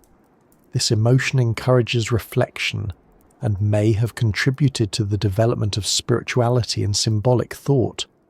Awe also shifts attention outward, reducing focus on immediate concerns and encouraging broader thinking. In this way, it may have supported imagination and the search for meaning. The inner world of early humans was therefore rich and varied, shaped by fear, empathy, curiosity, joy, grief, and wonder. These emotions were not distractions from survival. They were tools that guided behaviour, strengthened relationships, and supported learning. Dreaming may have been another important aspect of this inner world. Dreams blend memory, emotion, and imagination in ways that can feel vivid and meaningful. Sharing dreams within the group may have influenced storytelling and belief, blurring the boundaries between experience and imagination. Even silence played a role in emotional life. Moments of quiet, watching a fire, listening to the wind, or sitting alone under the night sky allow thoughts and feelings to settle. Reflection deepens understanding, both of the world and of oneself. Over time, this emotional richness became intertwined with language and culture. Stories often carry emotional themes: courage, loss, hope, and belonging. Rituals express shared feelings, reinforcing group identity. Music and rhythm evoke emotions that strengthen bonds. The emotional brain, in this sense, is not separate from culture. It is one of the forces that shapes culture from within. It is worth pausing for a moment to notice how much of your own experience is shaped by emotion. The memories that stand out most clearly are often those linked to strong feelings. The decisions that matter most are rarely based on logic alone. Emotion and thought move together, influencing one another constantly. This was true tens of thousands of years ago, just as it is now. As emotional awareness deepened, humans became not only more connected to one another, but also more reflective about their place in the world. Feelings of fear and wonder, curiosity and empathy encouraged questions about nature, life, and the unseen forces that seem to shape events. Step by step, as language, imagination, and social understanding grew, the world itself began to look different to human eyes. The mountains, rivers, animals, and forests had always been there, unchanged in their physical form, yet the way people perceived them was slowly transforming. It was not the landscape that shifted, but the mind that observed it. To picture this change, it helps to imagine the difference between simply noticing something and interpreting it. An animal drinks at a river. The wind bends grass. Clouds gather in the distance. At the most basic level, these are observations, direct sensory experiences. But once the human mind became capable of symbolic thought and storytelling, these same events began to carry meaning beyond their immediate appearance. A storm was no longer just weather. It could be a sign, a warning, or part of a larger pattern explained through shared stories. A particular hill might be remembered not only as a landmark, but as a place connected to an ancestor or an important event. The world became layered, physical reality combined with memory, emotion, and imagination. This way of seeing did not replace practical knowledge. Early humans still needed to understand the environment in concrete terms. They needed to know where water could be found, which plants were edible, how animals moved, and how seasons changed. Their survival depended on accurate observation, but alongside this practical understanding, a second layer of perception emerged, one shaped by belief and meaning. Consider the night sky, for example. Long before telescopes or astronomy, humans looked upward and saw patterns of stars. At first, these were simply points of light, useful perhaps for navigation or marking the passage of seasons. Over time, as imagination expanded, those points of light became shapes, figures, and stories. Constellations were not just arrangements of stars. They were animals, hunters, spirits, or ancestors, each with a narrative attached. This transformation is subtle but powerful. When a pattern becomes a story, it becomes easier to remember and to share. Knowledge of the sky could be preserved through narrative, passed from one generation to the next, carried in memory rather than written records. The same process occurred with landscapes. A valley might be remembered as the place where a great hunt succeeded. A river crossing might be associated with a story of survival. A cave might become sacred because of rituals or events that took place there. Memory and meaning attach themselves to places, turning geography into something richer than a simple map. This sense of meaning in the landscape likely strengthened emotional connections to territory. a place was not only a source of food or shelter, it was part of the group's identity. Returning to familiar locations carried a sense of continuity and belonging. Animals, too, were seen in new ways. Early humans depended on animals for food, clothing and tools, but they also observed them closely, noticing behaviour, movement and patterns. As imagination expanded, animals began to appear in stories, art and symbolic traditions. Some animals may have been seen as guides, others as rivals, others as creatures with special significance. This does not mean that early humans viewed animals in a purely mystical way. Practical knowledge remained essential. Hunters needed to understand migration routes, feeding habits, and signs of illness or injury. But symbolic interpretations added another dimension, one that shaped rituals, taboos, and cultural traditions. Fire itself may have been seen differently as symbolic thinking developed. Beyond its practical uses, fire has qualities that invite reflection. It moves constantly, yet remains in one place. It transforms materials, turning wood to ash, raw food to cooked. It gives warmth and light, but can also destroy. Watching flames in the darkness encourages contemplation, and it is easy to imagine how fire became associated with stories and meaning. Water, too, likely carried symbolic weight. Rivers change with the seasons, sometimes calm, sometimes violent. They give life to plants and animals, yet can also bring danger through floods. Observing these patterns over generations may have inspired stories that explain the behaviour of rivers and rains, blending observation with imagination. One of the most important changes brought by the cognitive revolution was the ability to see connections where none were immediately obvious. The mind began linking events across time and space, noticing patterns, sometimes real, sometimes imagined. This ability to detect patterns is a powerful cognitive tool. It allows prediction and planning, but it also encourages the creation of narratives that explain why events happen. For example, if a successful hunt followed a particular ritual, people might begin to associate the ritual with success, even if the connection was coincidental. Such beliefs could become traditions, repeated and reinforced over generations. These traditions serve social purposes as well. Participating in rituals strengthens group identity and cooperation. Even if the symbolic meaning is not fully understood by every participant, the shared experience creates a sense of unity. There is also the matter of time perception. Earlier in our story, we considered how humans began thinking beyond the present. This change influenced how nature itself was perceived.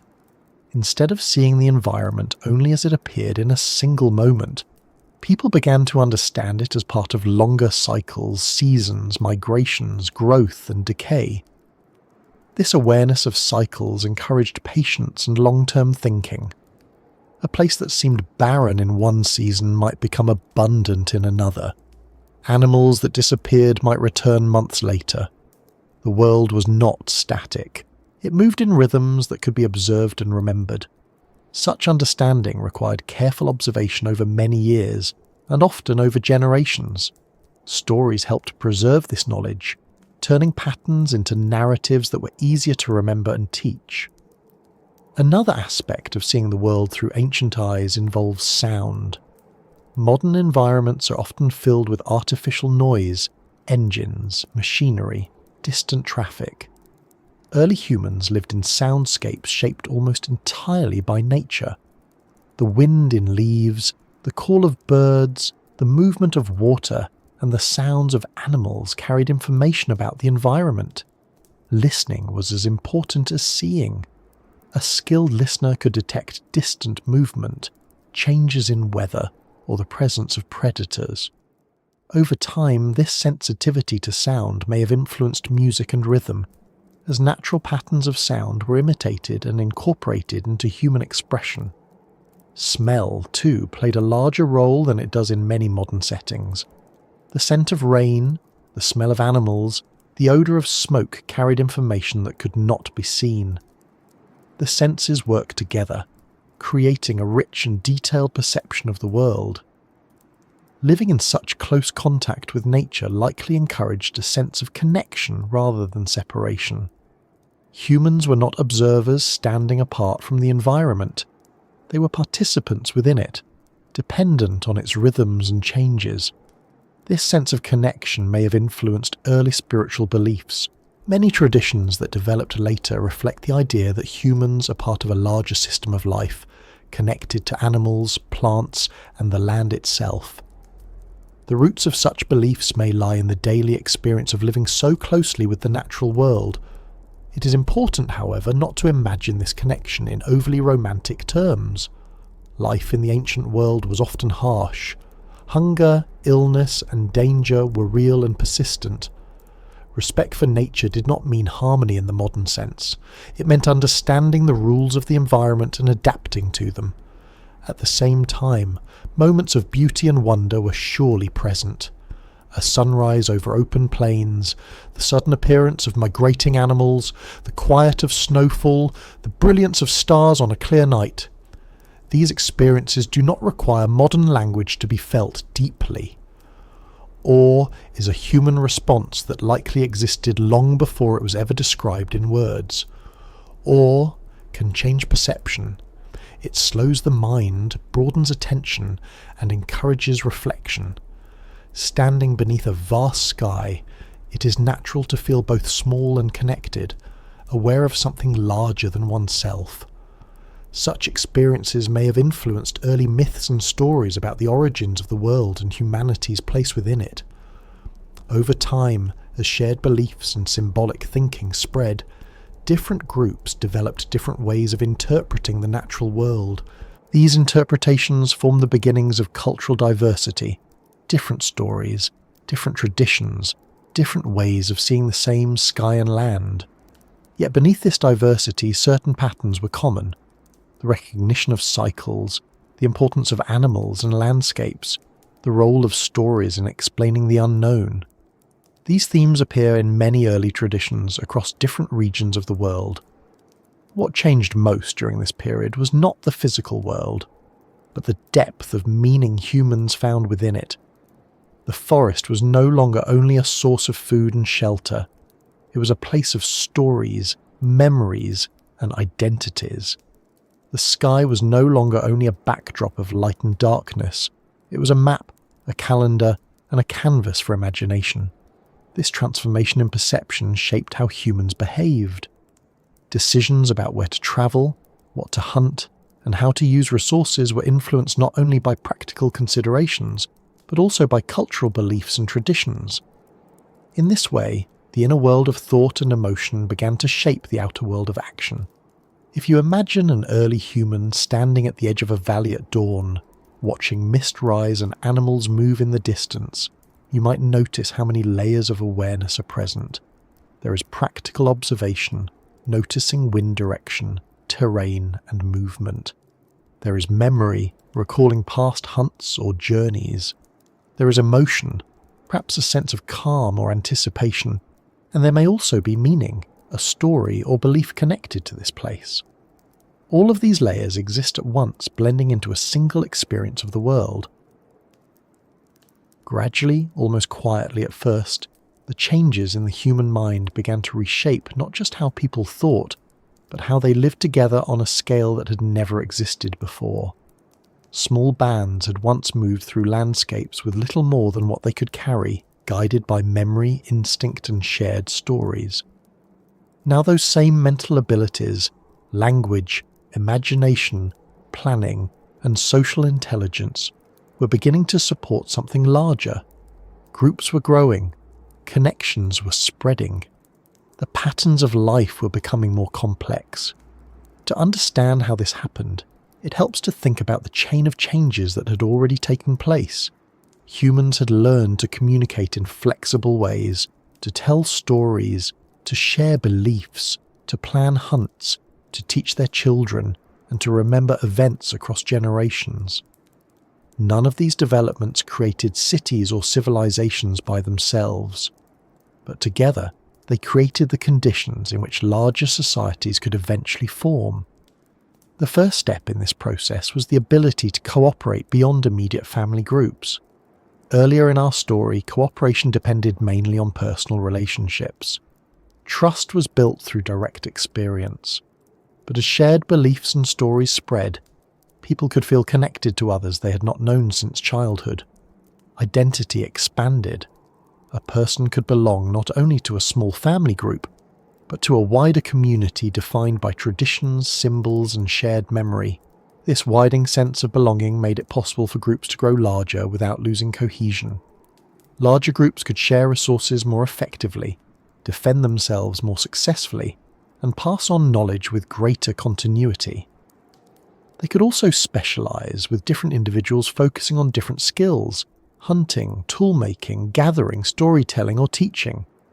Specialization is a subtle but powerful development. When everyone must perform every task, skills remain general. But when individuals focus on particular roles, knowledge deepens, techniques improve, innovation becomes more likely. Over time, specialization contributes to cultural and technological progress. Trade may have begun to appear in this context. Archaeological evidence shows that materials such as obsidian, shells, and pigments were sometimes transported over long distances, far beyond the places where they naturally occurred. This suggests that groups exchange goods, either directly or through networks of contact. Trade requires trust and communication. It also requires the ability to imagine value, to recognize that an object can be meaningful or useful even if it does not serve an immediate practical purpose. This capacity depends on symbolic thinking, one of the key developments of the cognitive revolution. As connections between groups increased, ideas began to travel along with goods. Techniques, stories, and traditions spread, sometimes blending, sometimes changing in response to new environments. Culture became more dynamic, shaped by interaction as well as inheritance. Another important change involved the way humans used land. For most of their history, humans were highly mobile, moving with the seasons and following resources. Mobility has advantages. It reduces pressure on local environments and allows flexibility in response to change. But it also limits the size and permanence of communities. Over time, in some regions, humans began to spend longer periods in particular places. This did not happen everywhere at once, and it did not happen suddenly. It was a gradual process influenced by climate, geography, and the availability of plants and animals that could be managed or cultivated. The ability to think long-term played a crucial role in this transition. Settling in one place requires planning far beyond the immediate future. It requires storing food, maintaining shelters, and managing resources in ways that ensure survival through changing seasons. Memory and foresight, which had once guided hunts and migrations, now guided decisions about land and community. People began to think in terms of years rather than days or weeks. The sense of time expanded further, shaping new patterns of life. Agriculture, when it eventually emerged, was not merely a technological development, it was a cognitive one. Growing crops requires patience, planning, and the ability to imagine results months in the future. It also requires cooperation, since fields must be prepared, tended, and harvested in coordinated ways. The shift from foraging to farming did not happen overnight, and in many places it never happened at all. Some groups continued living as hunter-gatherers for thousands of years, maintaining ways of life that were well adapted to their environments. But in regions where agriculture took hold, it changed society profoundly. Permanent settlements began to appear. Structures became more durable. Communities grew larger. With larger populations came new challenges: managing resources, resolving conflicts, and maintaining social order among people who no longer knew one another personally. Shared beliefs and traditions, which had once helped small groups cooperate, now became even more important. Rituals, myths, and cultural norms provided a framework for behavior, helping maintain stability in increasingly complex societies. Leadership also began to take new forms. In small groups, leadership was often informal, based on experience or skill. In larger communities, more structured forms of leadership emerged, sometimes involving councils, elders, or individuals recognized for their ability to organize and guide others. The development of more permanent social structures required new kinds of thinking. People needed to understand not only immediate relationships, but systems, networks of responsibility and authority that extended across many individuals. This kind of systemic thinking is a natural extension of the cognitive abilities that had been developing for tens of thousands of years. Planning, memory, language, and social intelligence combined to support increasingly complex forms of organization. Another important factor in the rise of larger societies was the accumulation of knowledge. As generations passed, techniques improved, tools became more refined, methods of building, storing food, and managing resources became more effective. This accumulation of knowledge depends on cultural transmission, the ability to pass information accurately from one generation to the next. Language, teaching, and storytelling made this possible. Each generation inherited not only genes, but also ideas, skills, and traditions. Writing, which would appear much later, further expanded this process by allowing information to be preserved beyond the limits of memory. But long before writing, oral traditions served a similar function, preserving history, laws, and cultural identity through carefully maintained narratives. There is an interesting paradox in this development. As societies grew larger and more complex, individuals became more dependent on one another. A hunter-gatherer might possess many of the skills needed for survival. A member of a large settlement might rely on farmers, toolmakers, builders, and others to meet basic needs. This interdependence strengthens cooperation, but also requires trust and shared systems of meaning. Laws, customs, and institutions eventually develop to manage these relationships, but their roots lie in the earlier evolution of social intelligence and shared belief. Cities, when they eventually appeared, represented one of the most dramatic expressions of this long process.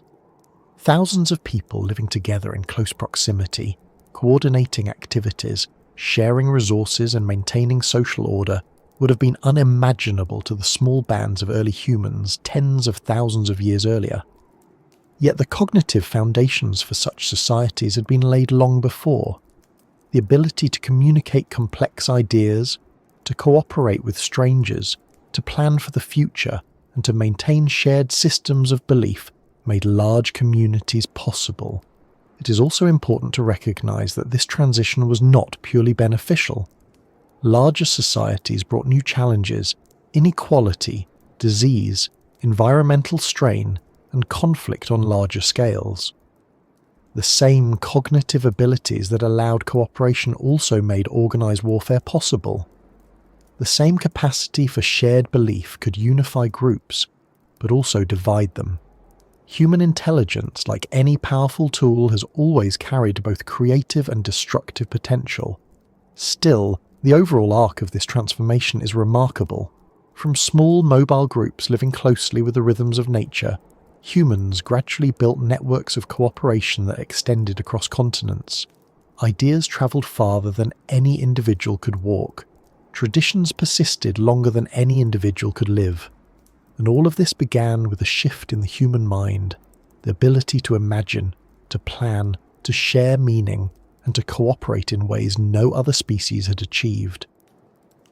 If you pause for a moment and consider the world today, with its cities, technologies, and global connections, it is astonishing to realize how much of it depends on mental abilities that emerged tens of thousands of years ago. Every conversation, every plan, every shared belief traces its roots to that long unfolding of human cognition. At the same time, it raises an interesting question. The cognitive revolution changed how humans thought and lived, setting in motion the processes that led to civilizations and modern societies. But has that process truly ended? Is the human mind still changing, still adapting, still evolving, in response to new environments and challenges? It can be tempting to think of the cognitive revolution as something finished, an event that happened long ago and then simply ended, leaving us with the minds we have today. But when you look more closely, that idea begins to feel less certain. evolution does not stop, and neither does culture.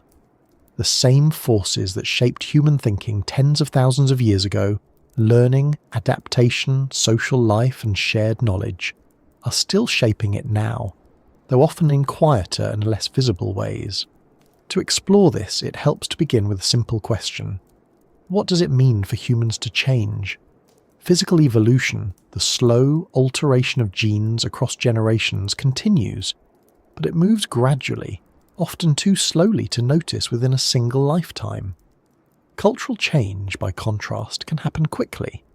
New ideas spread, technologies appear, and ways of living shift within years or decades. The human mind sits at the intersection of these two processes. Biology provides the structure of the brain, but culture shapes how that structure is used. Every generation grows up in a different environment of language, tools, and social expectations, and those environments influence how people think. Consider how much information a modern human encounters in a single day. Words, images, sounds, conversations, all arriving in rapid succession. Early humans experienced the world at a different pace, with long stretches of quiet observation and fewer sources of stimulation. Today, attention is often divided among many tasks, many signals, many streams of thought.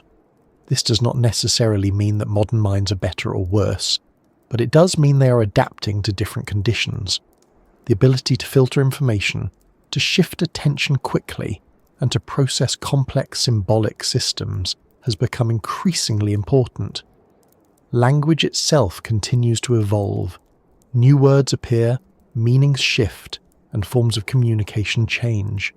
Written language, once rare, is now nearly universal in many societies. Digital communication has introduced new ways of expressing ideas, sometimes faster and more concise than traditional speech. These changes influence not only how we communicate, but how we think. Language shapes thought, and when language changes, thought often changes with it. Memory, too, is evolving in its role. For most of human history, memory was the primary way of preserving knowledge. Stories, songs, and oral traditions carried information across generations. Today, much information is stored outside the brain, in books, recordings, and digital systems. This external memory allows individuals to access vast amounts of knowledge, but it also changes how memory is used. Instead of memorizing large bodies of information, people often remember how to find information. The focus shifts from storage to navigation. Some researchers describe this as a form of cognitive extension, the idea that tools and technologies become part of the thinking process itself. A notebook, a map, or a computer can function as an external support for memory and reasoning. This does not reduce human intelligence. Instead, it changes the balance between internal and external processes, much as language once changed the balance between instinct and communication. Social life has also expanded far beyond the scale of early human communities. Today, people interact with networks of hundreds, thousands, or even millions of others, often without meeting them face to face. Shared beliefs and identities can now spread across continents within hours. This global scale of communication is unprecedented, but it still relies on the same cognitive foundations that developed during the cognitive revolution: language, empathy, storytelling, and the ability to cooperate with strangers. At the same time, these larger social networks present new challenges. Misunderstandings can spread quickly. Information can travel faster than it can be carefully evaluated. Maintaining trust and cooperation in large, complex societies requires new forms of critical thinking and communication. Another area where change is visible is in the way humans understand the natural world. Early humans interpreted nature through stories and direct observation. Today, scientific methods allow us to study the universe in extraordinary detail, from the structure of atoms to the motion of galaxies. Science itself is a product of the same cognitive abilities that shaped early human thought: curiosity, pattern recognition, and the willingness to question assumptions. In this sense, modern science is not separate from the cognitive revolution, but one of its most advanced expressions. Education has become one of the primary ways knowledge is transmitted. Instead of learning only through observation and storytelling, people now spend years studying structured subjects, mathematics, history, biology, and many others. This formal education shapes cognitive skills in ways that would have been unfamiliar to early humans. The length of childhood and adolescence, already long in our species, has effectively extended even further in many societies, allowing more time for learning and specialization. This continues the pattern we discussed earlier, the connection between long development and complex intelligence. There is also growing evidence that human brains remain plastic throughout life. Learning new skills, languages, or forms of reasoning can change neural connections, even in adulthood. This means that the human mind is not fixed, but continuously shaped by experience. Technology is another powerful force influencing human cognition. Tools that extend perception, microscopes, telescopes, sensors, allow us to observe aspects of reality that were once invisible. Communication technologies allow ideas to spread rapidly and widely. Some people wonder whether these changes are altering human intelligence itself. It is possible that future generations will think in ways that feel unfamiliar to us, just as our way of thinking would feel unfamiliar to early humans. At the same time, certain aspects of the human mind remain remarkably consistent. Emotions, social bonds, curiosity, and the desire for meaning are still central to human experience.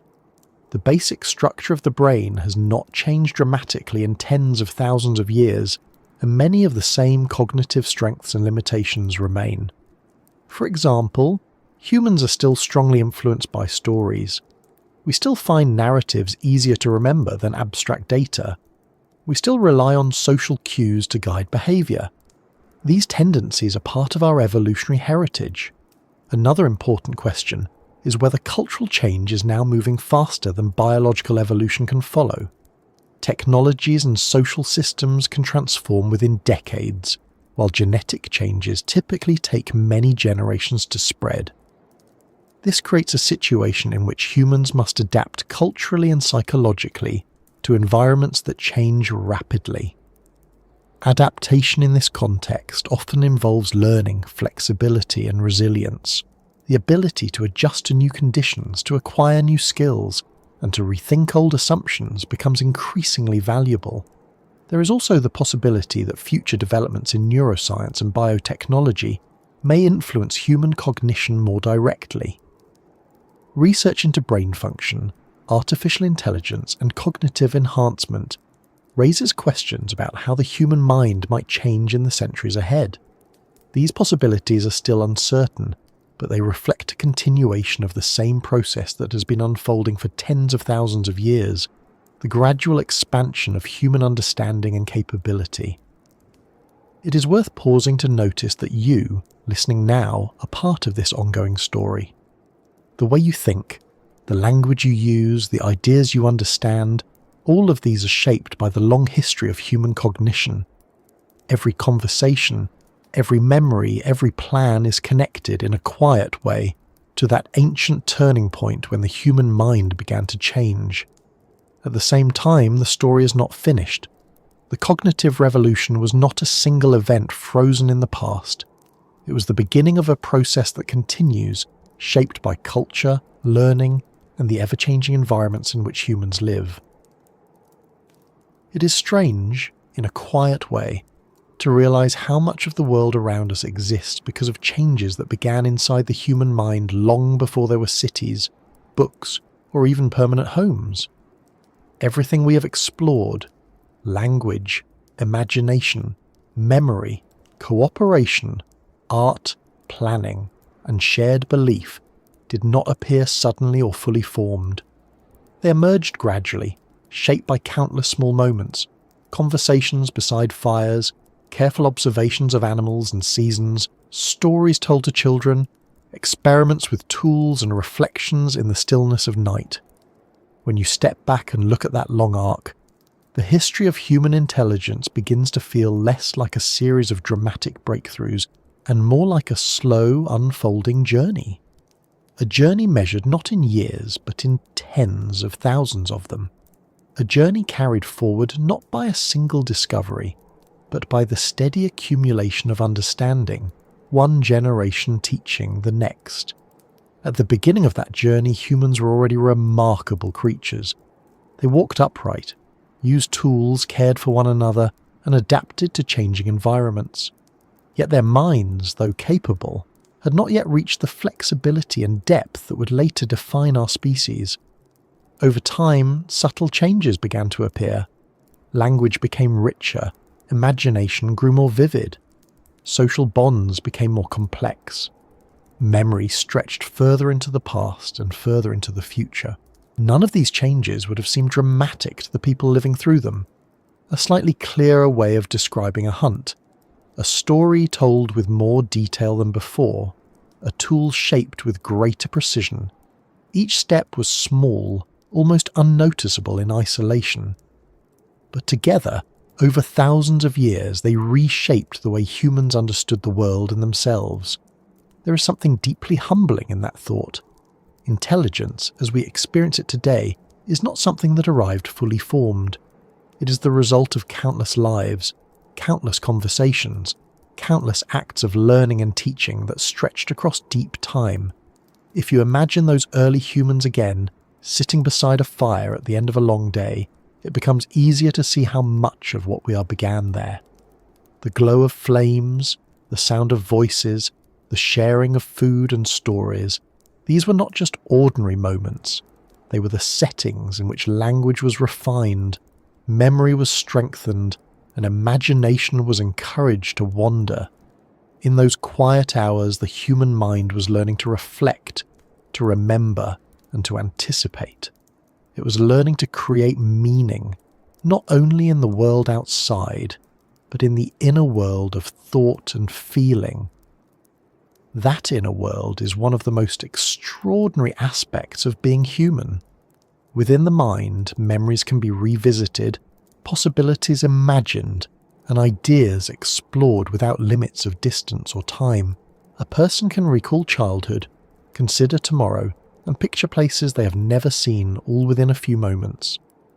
This ability to travel mentally through time and space is so natural to us that we rarely pause to consider how unusual it is, yet it is one of the defining features of our species, a legacy of the cognitive revolution. Imagination in particular has shaped human history in ways both subtle and profound. It allows us to invent tools before they exist, to design structures before they are built, to tell stories that bind communities together, and to explore questions that have no immediate practical answer.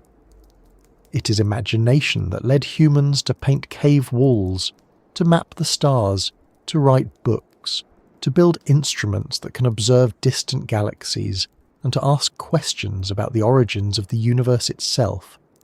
At the same time, imagination is not only a tool for discovery, it is also a source of comfort and meaning. Stories, beliefs, and traditions provide a sense of connection, linking individuals to one another and to the past. Throughout this journey, emotions have remained at the heart of human experience. Fear guided survival. Empathy strengthened bonds. Curiosity encouraged exploration. Joy and laughter reinforced cooperation. Grief reminded people of the depth of their connections.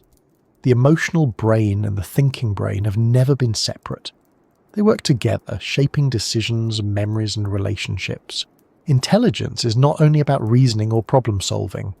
It is also about understanding feelings, both one's own and those of others. Another remarkable aspect of this long journey is how much it depends on childhood. The extended period of learning and growth that characterizes human life allows each generation to inherit not only genes, but also culture. Language, knowledge, and traditions are passed along, refined and expanded. In this way, intelligence is not only an individual trait, it is a collective one, shared across generations. Each person contributes a small part to a much larger story. If you think about it, even the act of listening to this narrative is part of that process. Knowledge passed from one mind to another, carried through language, shaped by memory and imagination. The same process that unfolded around ancient fires continues today in new forms, through books, conversations, and quiet moments of reflection.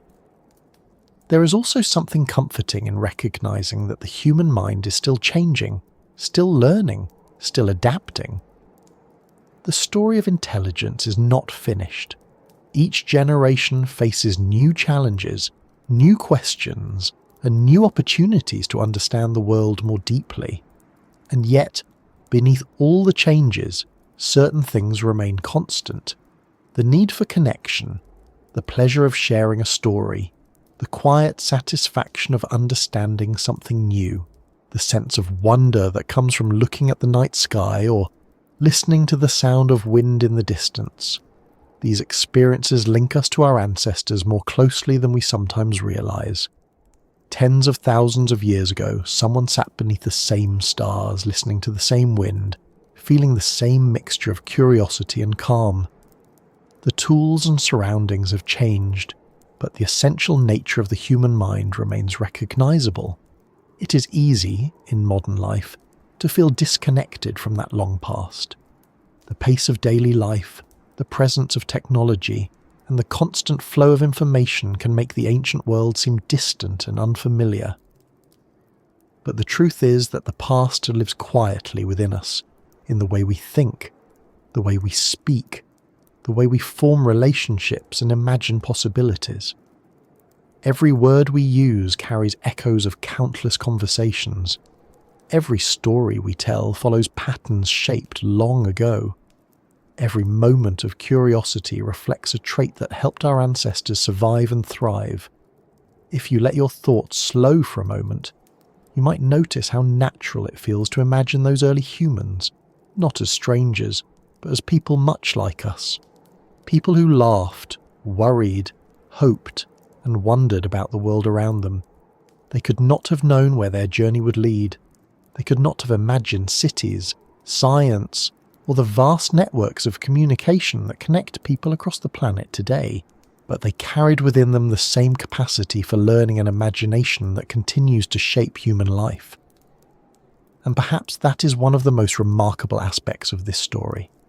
The future is never entirely predictable, but the ability to imagine it, to plan for it, and to shape it through cooperation and creativity is one of the greatest gifts of the human mind. As this quiet journey of intelligence continues, it unfolds not in dramatic leaps, but in small, steady steps, in moments of learning, in acts of kindness, in questions asked and answered, in stories told and remembered. For now, though, there is no need to think too far ahead. It is enough to rest for a moment in the present, to let the mind settle, and to reflect on the long path that brought us here. A path shaped by firelight, language, imagination, and the gentle persistence of human curiosity, still moving forward, still unfolding, still carried quietly in every thoughtful mind that pauses, listens, and wonders.